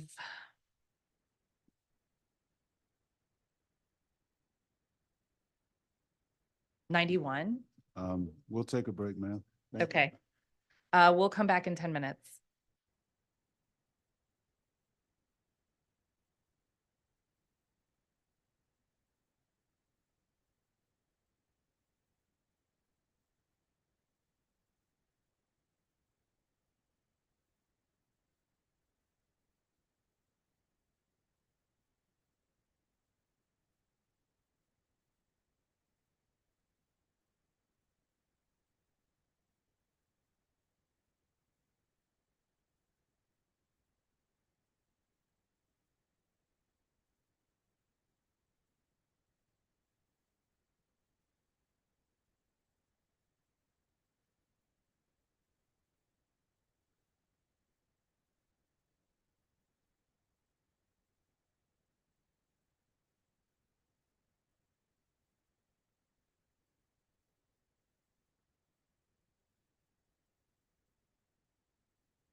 And we're back. Okay. It occurred to me that I've never asked, with the cans that the public purchase for their yard, that the funding goes into the special purpose revenue fund. Does the amount that the resident pays cover the entire cost of the can? Probably not, because we have the senior discounts. We have initiatives where we give away cans for rats eat through them. So no, we don't get a one-for-one return on our investment. That makes sense. What about for the full price when customers that are paying, does that actually cover the cost of one can? Cart? I don't believe it does, ma'am. No, I had to get back to you with the accurate answer, but I assume the cost hasn't gone up in a while and the cost of the cans the carts do. Correct. Yeah. And we subsidize part of the, that's why I said we have $525,000 this year, because we subsidize some of the can purchases with some of our local funding. And this year and previous years before, but next year's budget being tight as it was, we only have $300,000 in the SPR fund. Okay, thank you. The snow removal program, I understand that DPW now budgets certain snow removal costs as one time, and this was to help the agency meet financial constraints. However, I worry that now that our reserves aren't as strong, we should really be budgeting for snow on a recurring basis. Can you tell me how much the snowstorm we had earlier this year? Let me just say how much the total of the snow events we had earlier this year cost. Currently, as of yesterday, we've spent $2.4 million in the snow program. In FY24. Correct. What were the overtime costs? The overtime costs were $488,000.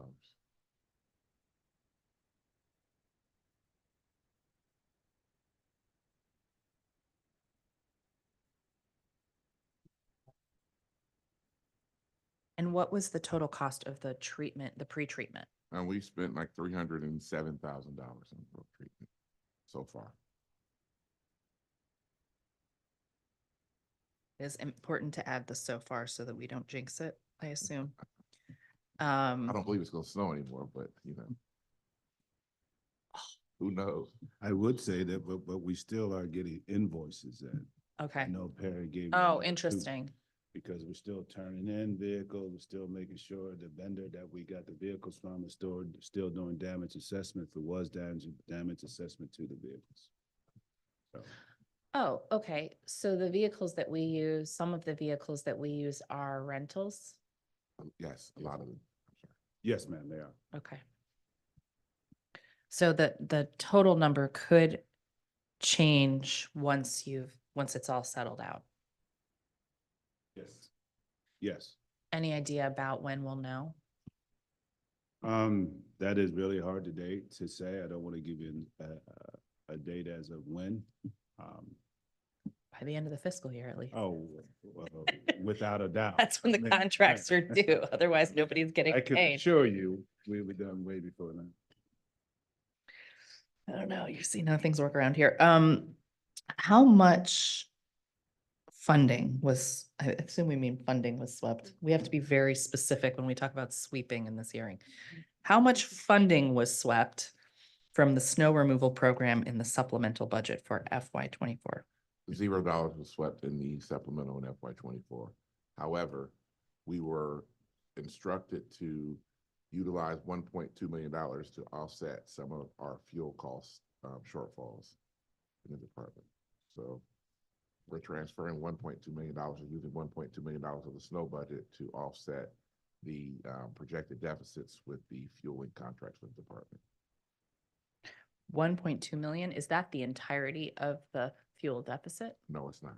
What is the entirety of the fuel deficit? Right now, we're projecting about $2.4 million. Total, okay. Yes, for FY24. So that gets us halfway to where we need to be. But it's that, and that's projected, that's not actual. That is correct, projected. That's part of the management program. Yes, it is. Do the agencies using the fleet contribute to that cost? The fuel costs are budgeted in 3 different buckets. We have some funding that's locally funded, which is the majority of it. I think that budget's like $8.2 million. We have the interagency funding. There were agencies where we bill them directly for their fuel usage. That's like $2.3 million. And we also have special purpose revenue funds that we use for independent agencies. That's about $600,000. The independent agencies pay into the SPR? Yes, we bill them for their fuel and maintenance, and they cut a check and we deposit that into the SPR accounts. And for the amount you just told me for the agency's fuel costs, does that cover all of their costs, or is that just a percentage of their fuel It costs? covers all of their fuel costs. They pay for every bit they use. The interagencies and the independent agencies. So all special purpose revenue funds that we receive are dollar for dollar of what they spend for fuel, and also with the interagencies, it's dollar for dollar. The only thing that we may subsidize is the local funds, that $8.2 million is locally funded in our budget. Where do we get the fuel? From Mansfield is the contractor, I believe. Do we pay a gas tax on it? I don't believe we do. Great. That's all that. Okay.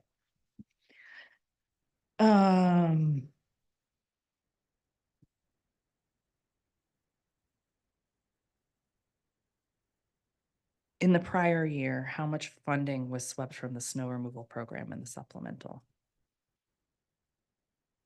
In 23, Mm-hmm.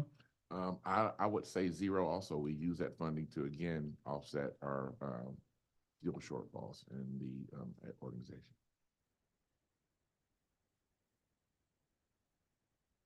And that was in excess of $2 million. I can get that actual amount for you. Do we have a fuel shortfall every year Yes. in the same magnitude? It has been the same magnitude, but this budget in FY25 right sizes that. The fuel estimates that were created were using, I want to say FY21 or 22 data, and the price per gallon was like $1.67. And I don't know if you drive, but It's not that anymore. It's like $3. It wasn't that in 21 either. But we get our fuels at a lower rate also. Oh, okay. But still that amount. I do have an electric vehicle, but I remember. Okay. It's painful. Okay. Okay. In the budget data that we received, I noticed that the rentals, machinery, and equipment was zeroed out. We talked about that already, I think, but there was also 1.2 million added for purchases, furniture, and fixtures. Was that also the issue with ARPA funding? No, Okay. that was erroneously loaded. When we submitted that information, when they loaded it downtown, that was an error on their part. That money is also going to continue to be used for the rentals of machinery and equipment, because as the director just stated, we rent equipment every year for the snow program. So that money is just loaded on the wrong line. Okay.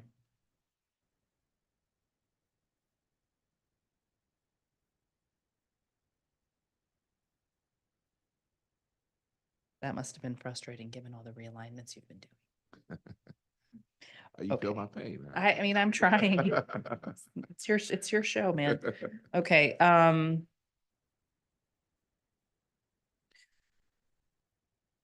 right. Oh, look, see, I had questions on fuel, so I've been going out of order, but okay, so we get discounts. We purchase it in bulk. How does that work? We do purchase it in bulk, and then there are gauges within the system that let them know when You want it. when we need to reorder. We also keep in communication with them by telephone twice a day to make sure that we're really in alignment what we need to do and have conversation.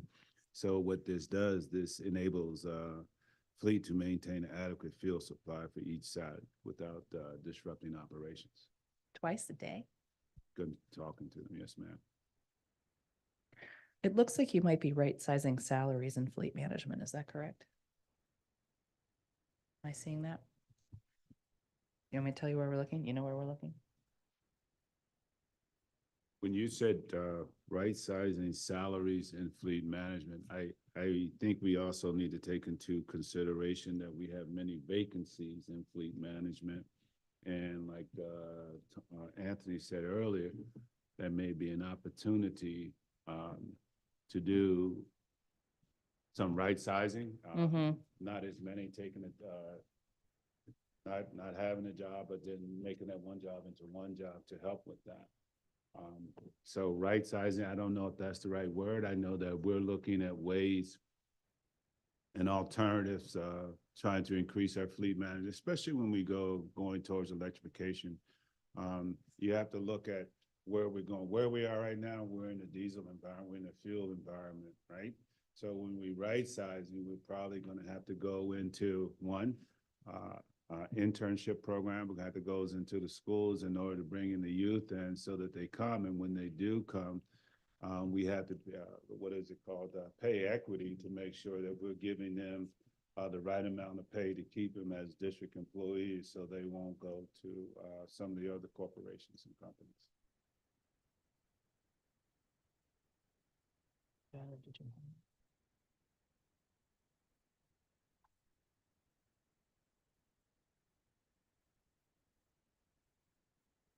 Okay. What we were looking at was the additional gross pay under fleet management admin operations. So it's 701300C.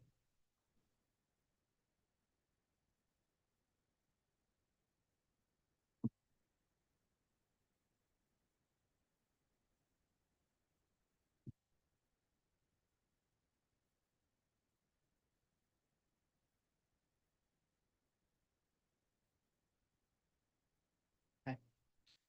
We can follow up on that unless you're about to come across it. What number was that again? 703. 701300C.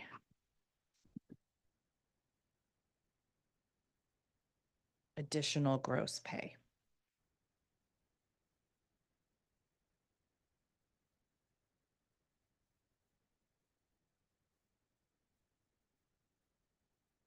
Sorry, we're going to follow up with you because it looks a little funny on our screen. Just want to make sure we're talking about the same thing. Thank you. Okay, so based on the current Schedule A you submitted, it looks like the overall vacancy rate for PEMA is about 14%. Would you say that's about right? Again, when you take into consideration, when you say vacancy rate, is you need to back out what positions are being held for vacancy savings. So, I mean, if we have the positions on the books, but if they're not funded, they are never going to be hired for. And so that's the balance that we have to look at, is what positions do we have funding for, which ones are being held for vacancy savings. Okay, can you tell me that? Right now, no, but I can get back to you and get you that information. You set yourself up for that one. I didn't, that was not me. Okay, all right, so yeah, we want to know the breakdown with that 14% number, how you break that down. And I mean, is there a goal for what number you want the vacancy rate to be at?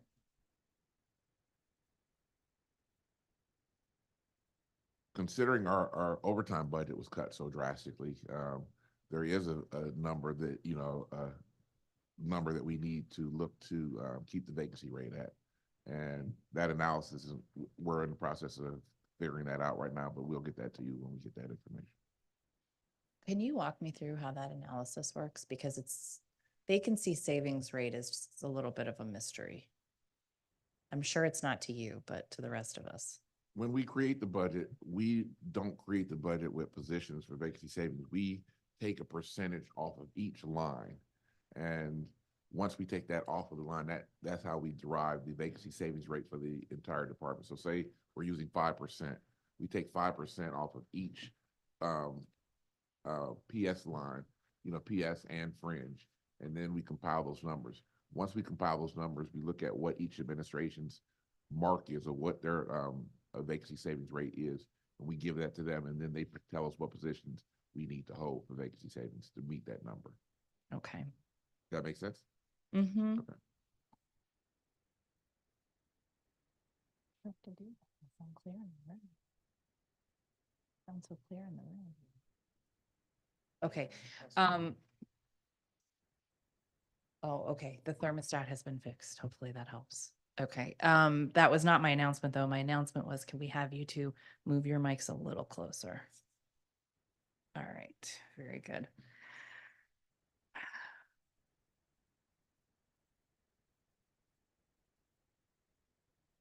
All right. So the Schedule A also shows only 4 new hires for PEMA since the start of FY24, all for parking enforcement officers. Is that correct? Yes. How many parking enforcement positions are close to being hired? Bear with me. Sure. We're hoping to fill 6. And are those in progress? I believe so, yes. I think that's what Mr. Hainsworth told me. Okay. Yes. Thank you, Mr. Hainsworth. Similar to the conversation on fleet management, do you think the pay for parking enforcement is competitive enough? I would have to say yes. I haven't heard any issues reported. But if that became an issue, it would be certainly something we'd look into in terms of pay parity. Wasn't there a conversation about a desk audit for, can we talk about that? Finished? Okay. There was a desk audit for our customer service representatives who handle dispatch. Okay. We found that they were DCHR found that they were working below grade, so that they have all been elevated to a grade 9 and compensated for such. If they haven't received their back pay, it's being processed. That's a good outcome. And the budget reflects that?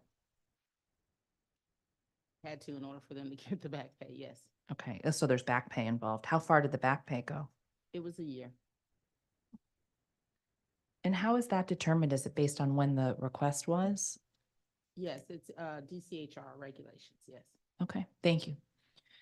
Last year, the CFO certified $92,000 in new revenue in FY24 and $120,000 in FY25 for each new parking enforcement officer position added.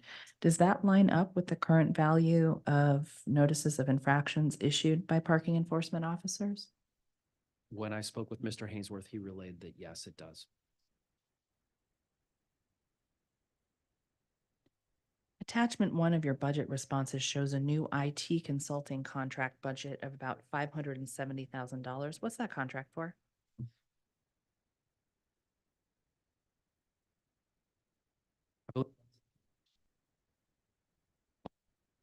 I believe that's in connection with the acquisition of the new system to replace G-Techna.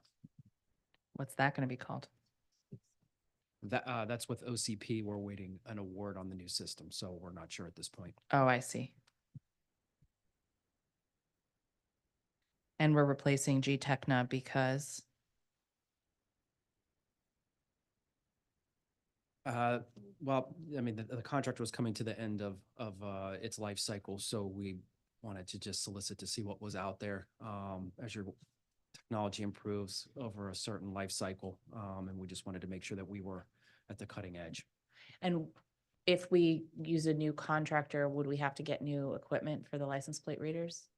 No, the LPRs or license plate readers that are mounted on the vehicles should work with whatever system we acquire. That would be written into the statement of work. And it was. It was. I'm Okay. sorry, it was, since the contract's pending. Or the award is pending, I'm sorry. Thank you. In the FY24 budget, the committee added 2 FTEs to bolster the capacity of PEMA's IT office so the growing frontline staff has more support. Have those positions been filled? No, we're still working on getting that out and getting it posted, but it has not been put out yet. Were there issues at DCHR for the classification of the positions? It wasn't, the issue was a combination of errors between us and between DPW and DCHR, but we're working on getting the right job description so that we can post. Got it. I see there are 2 FTEs added under agency administration for PEMA. Is that a shift from elsewhere in the agency or are those new positions? New positions.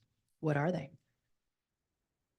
The two that we just mentioned, the computer assistant and the program analyst. And again, that would go to support the work that we're doing with LPRs and enforcement. Got it. So those are the ones that I funded. Yes. We put them somewhere else when we funded them. It looks like they're new, so they must have been shifted from somewhere. That I'd have to confirm with you. I don't know the Schedule A component of it. Okay.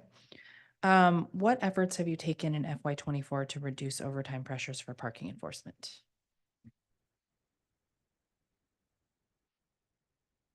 So recently, we took a look at scaling back nightlife operations. And beyond that, we're going to look for additional ways to address increased demand while keeping within our budget. Is that going to impact the nightlife task force operations? It does not at this time. We've been in, before we make that, we have a discussion with MPD, which actually has the lead for us. So it has no impact as of this time. What are those other nightlife operations that you're scaling back on? With the nightlife, we take away 2 tow truck drivers and 2 PEOs for that. And we're still responsible for the areas, 8th Street, U Street, and Connecticut Avenue. So fewer employees, same amount of work. Yes, ma'am. Has there been any discussion about the public safety agencies subsidizing some of this cost? It's been discussion, but nothing's came to fruition as of this time. It sounds like, however, you're able to somewhat quantify, given that you've had to pull back, how much time and money is spent on those operations. We do have quantified data.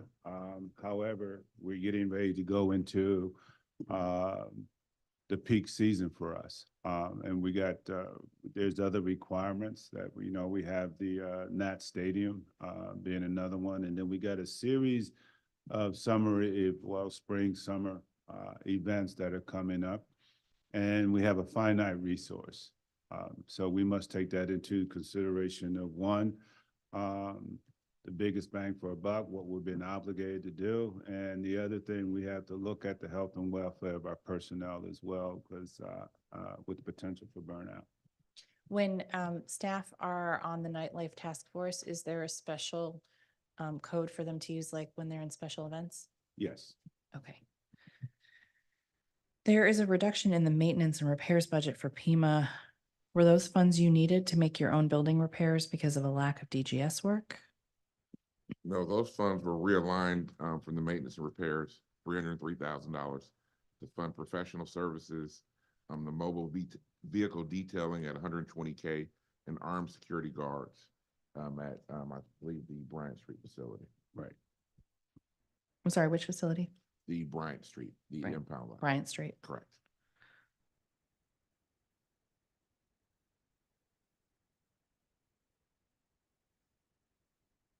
And what repairs do we still need in PEMA facilities? And it's a 60-plus-year-old building. There's always going to be needs, and we'll meet them as they arise. Right now, we're not aware of any capital projects that need to be addressed, but if they are, we will certainly raise them to DGS to ensure the health and well-being of our employees.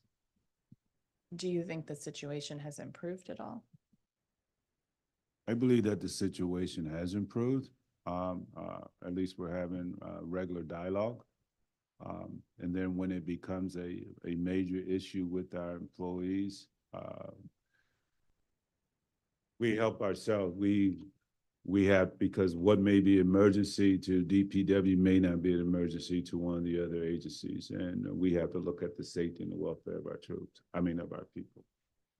And just piggybacking on what the director is saying, so for instance, with the new Bryant Street facility, which is the newest impound lot, there's additional office space there. So we're looking at ways where we can relocate staff away from 1725 to New Bryant Street as that is a brand new building. And that would mitigate some of the concern. When I was at the DGS hearing last week, I guess, Monday, was that yesterday? Oh my God. Okay. That was yesterday. Budget season's fun for all. The director mentioned that there's shared maintenance responsibilities with DPW, which was something I hadn't heard before. What's your understanding of DPW's maintenance responsibility for your facilities?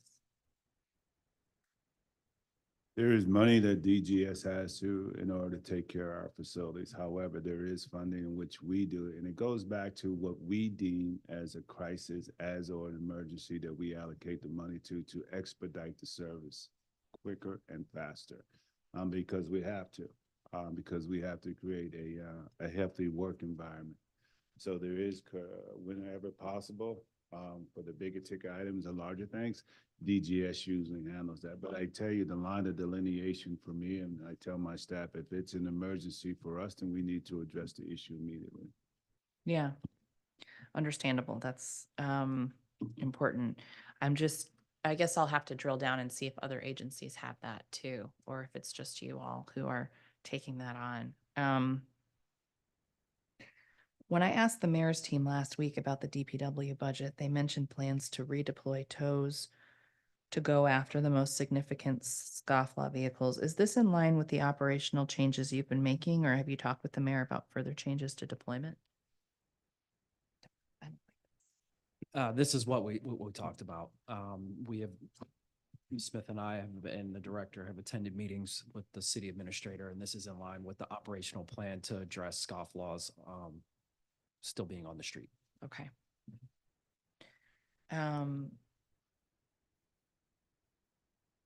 What's the status of locating a third impound lot? You were talking about this a little bit more earlier. So we've been in the process of working with DGS. They handle the search and then the negotiation with potential landlords. The lot that we would be looking, obviously, is a lease. We're not looking to procure long-term at this point. And we continue to work with them. They're in active negotiations with a potential spot within the district. Have they given you any indication of how soon you could start utilizing the space?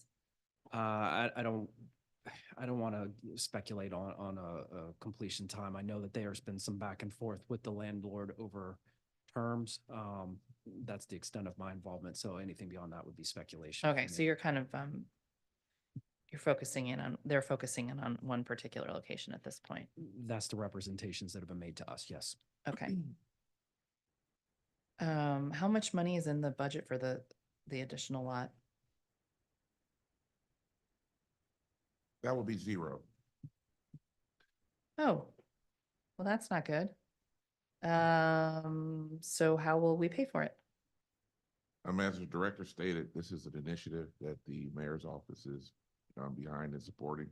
And we believe once we identify a site that funding will be made available once we make a request. Okay.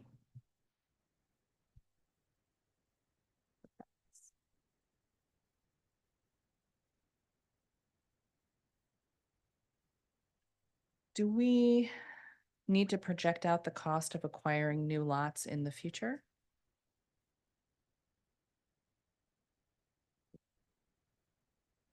Wouldn't hurt. Do we know what our maximum capacity should be? We don't know what our maximum capacity is currently, but we do know what it is currently. However, in conjunction with DGS, we have provided them with our requirements, and we're looking for a lot with either 300 to 1,000 spaces. And we've done things, to help ourselves with that. We brought in, as I stated earlier, a representative from that we work with DMV to help us so that we can get the vehicles off our lot as soon as possible. So we're doing things to help ourselves, and we're counting on DGS to help us with additional lots. Thank you. How many FTEs are needed to staff each impound lot? I believe 6 per lot per shift. For the new lot, are we hiring more? Are we moving people around? 6 per shift. Sorry, how many 6 per shifts? shift. 2 shifts. Okay, sorry. And then are we moving people around? Initially, yes, and then we'll probably have to look towards additional FTEs. Will the mayor provide that too? You don't have to answer that. Well, the budget director did say that as needed, DPW will receive additional funds. So I guess we'll have to hold them to that. Okay. How many times in the last year have you had to halt impoundment because of capacity?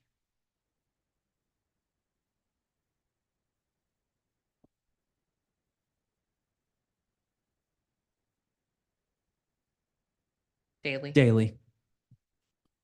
It's really loud. I apologize. Mic's not working. Or maybe it is. Yeah. Have you explored use agreements with commercial properties for excess lot capacity for impound? DPW has not. DGS maybe? I would defer to them. They already had their hearing. Okay. What do you think about using smaller lots as temporary holding areas for an impoundment? There's examples. Please hold. Okay. So for example, okay, there's a paint store on 14th and Clifton with a lot that could probably hold about 30 vehicles. During U Street nightlife operations, could DPW relocate vehicles to that lot as an interim step so they can stay in the area for longer? Are you trying to get me fired from Ward 1? Yeah.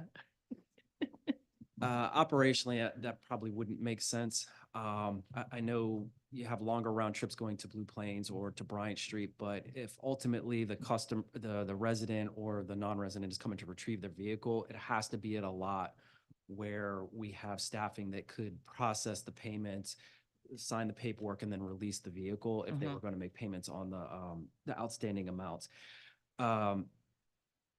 Making several trips from a shorter lot over to the bigger lot would probably require the use of additional tow cranes.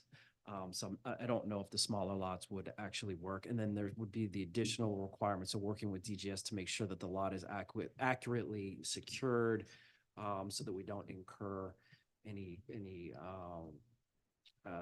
liability for break-ins to cars or damage and things of that nature. So right now, operationally, it just makes sense doing the one haul down to Blue Plains or Bryant Street.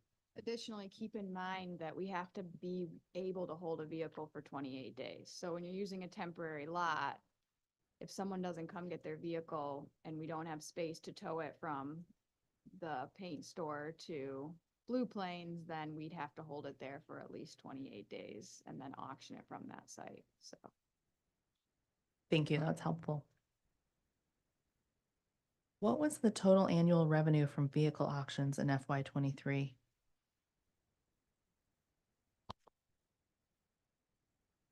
So in FY23, auctioning was 313,000 approximately. Well, 313,425.11. For scrapping, it was $1,498,222. I assume you're going to ask me for 24. So for 24 to date, in this, starting with auctioning, we are already at $335,815. And I would attribute the slight increase there, to our renewed partnership with DMV and as the director has alluded to, funding an additional body to process titles so that we can move the vehicles when OCP is ready to hold an auction. Going towards scrapping for FY24 to date, we are currently at $638,275 in revenue. Thank you. Have the license plate readers procured by DDOT been installed on PIMA's vehicles yet? Not yet. We're working to get them on the tow trucks, but not yet. Okay. Is that on your end then at this point, or are they still with DDOT? You're still with OCP.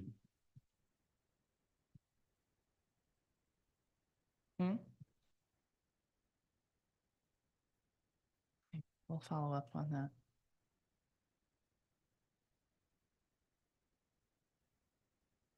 The mayor's budget presentation highlighted funding license plate readers, but it looks like those are for MPD. It's just.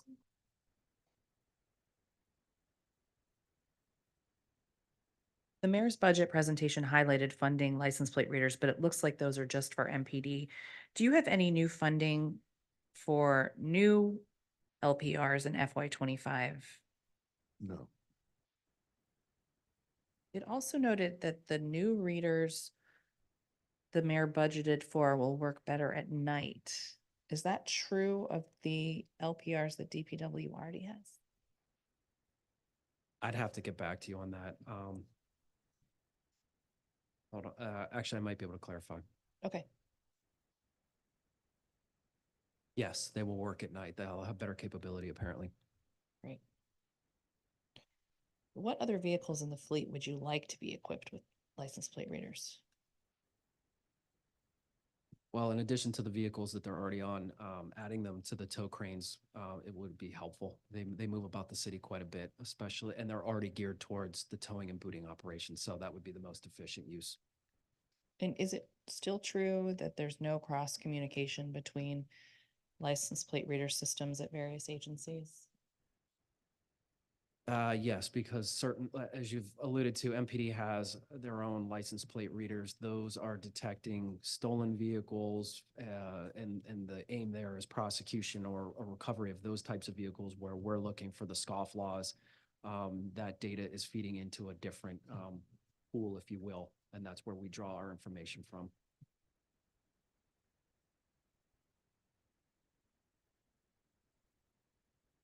Can you summarize the scope of work you submitted to OCP for the self-release boot pilot? Yes, some of the requirements was 250 immobilizing boots, technical and customer service support for that, and real-time reporting and monitoring capabilities.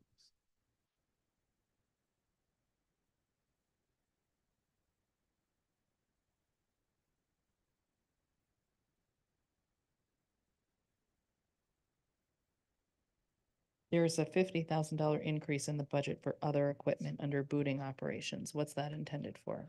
The $50,000 increase under other equipment is for boots and other booting equipment for the operations.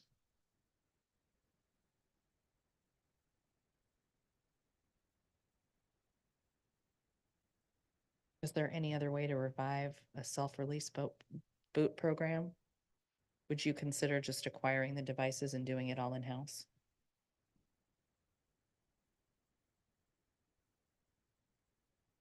Most likely, no. The program that we were looking into was the most efficient way to execute that program. For standard vehicle boots, are the booting and damaged boot fees still keeping pace with the cost to the agency? No. And are those fees set in statute? Yes, according to legal, yes.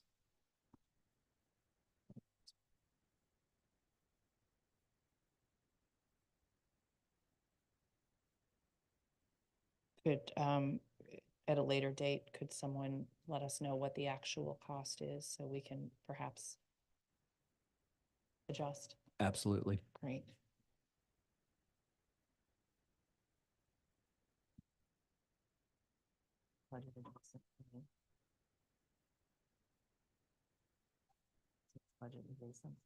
Yes. Yeah, okay. Great. Several witnesses brought up the implementation of the STEER Act, which the mayor signed not too long ago. We noticed in the fiscal impact statement for that bill, there was limited mention of DPW, despite the fact that it would significantly overhaul the booting and towing operations by using a point system for identifying scofflaw vehicles. The FIS mentions a $250,000 cost for system updates to coordinate on stolen vehicles with MPD, but no other DPW costs. Do you think that FIS needs a second look before we discuss implementation? It certainly does. What in the STEER Act could DPW enact right away?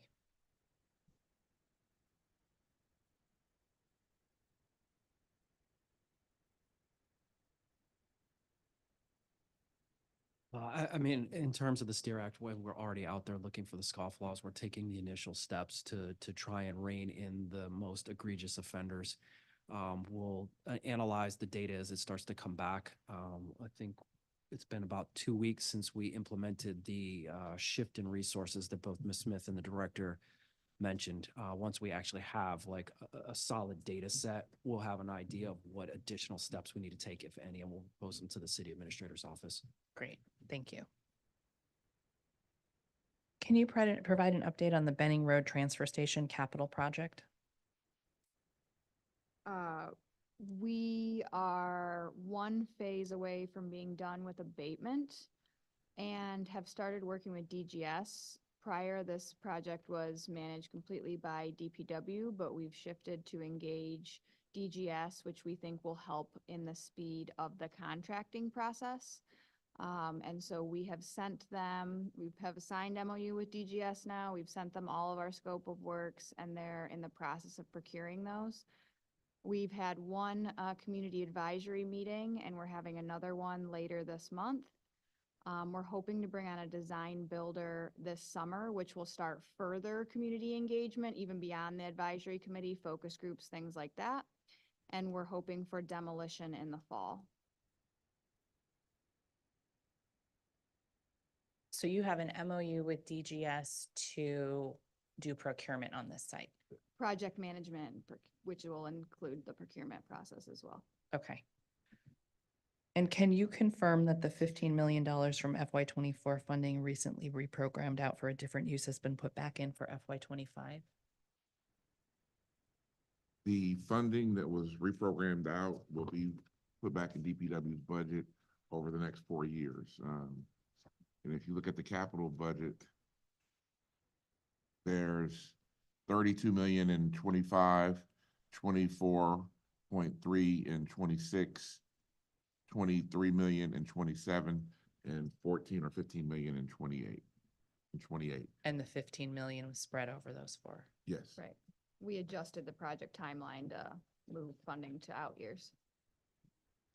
So because of the reprogramming, the project timeline has No, shifted? opposite. Okay. So because, apologies, didn't mean to make it sound like the latter. So we've had to do more abatement work than we thought we were going to have to. And so we've shifted funding to out years to be able to cover a longer project timeline, but nothing to do with the project has been because of budget limitations. It's because of the abatement work The that's site. needed to be done at the site. Okay, thank you for clarifying. Will DPW be purchasing any new electric vehicles in FY25? So we're looking into purchase of additional vehicles, but as the district is formulating the overarching plan on how we electrify the fleet, one of the things we want to be sure of before we purchase vehicles is making sure that the infrastructure is in place to support that.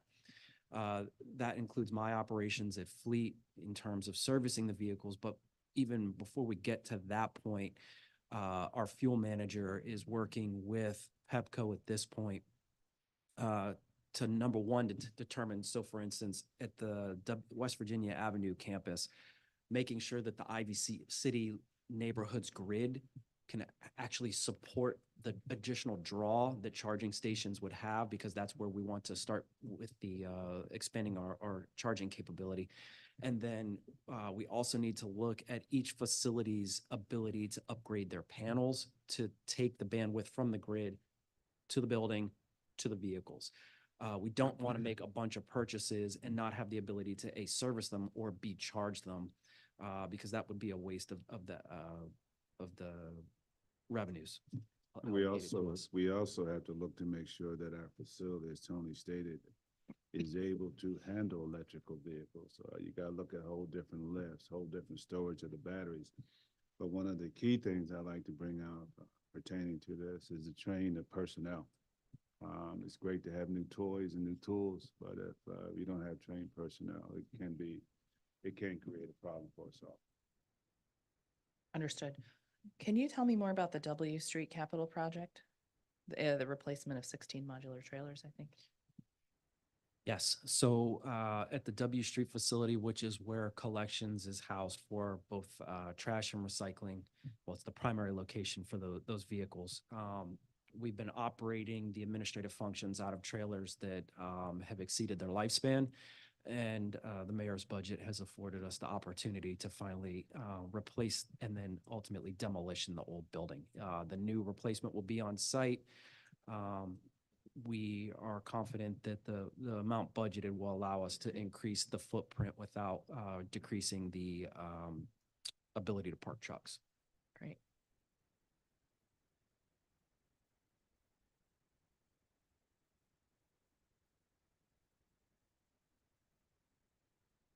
Okay, what's up? Final three. These are labeled as questions that don't fit in other categories, just so you know. Okay. All right. I mean, I could think of more. Okay.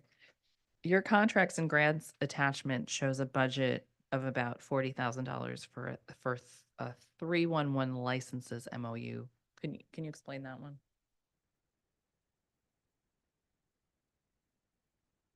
Yeah, that's to get in the Salesforce system. So not only do our unified communications folks have access to Salesforce, but also operational people in the field who are being deployed to address service requests have the ability to get into Salesforce, which is 311 system.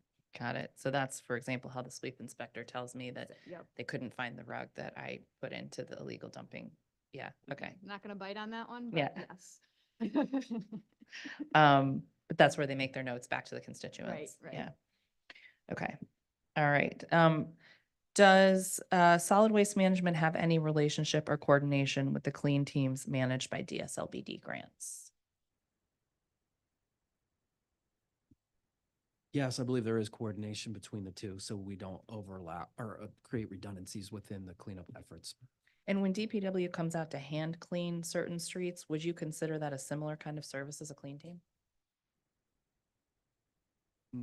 Yeah, it's in the same vein. Yeah, I'd go with that.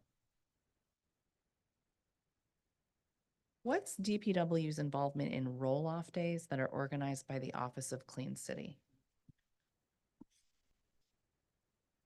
I believe we provide the roll-offs to facilitate the event.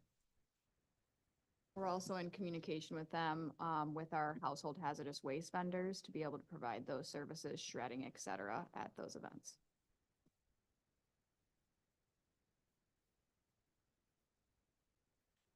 And is there a specific agency budget item that funds that work for the roll-off days? No, not to my knowledge.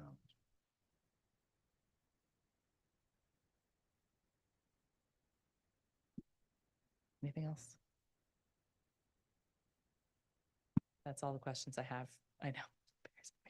For today, I appreciate your responsiveness and I want to thank the whole team here today. And to the public, this concludes today's budget oversight hearing. If you have not yet submitted written testimony, please do so by submitting it on the council's hearing management system. The record for this hearing will close at 5:30 p.m. on April 23rd, 2024. I'd like to take a moment to remind everyone the Committee on Public Works and Operations will be holding a number of additional budget oversight hearings over the coming weeks. Please visit the council hearing management system for the committee's performance oversight hearing schedule. For those who would like to testify at any of those hearings, you can sign up dccouncil.gov/hearings. The time is now 4:13 p.m. and this hearing is adjourned.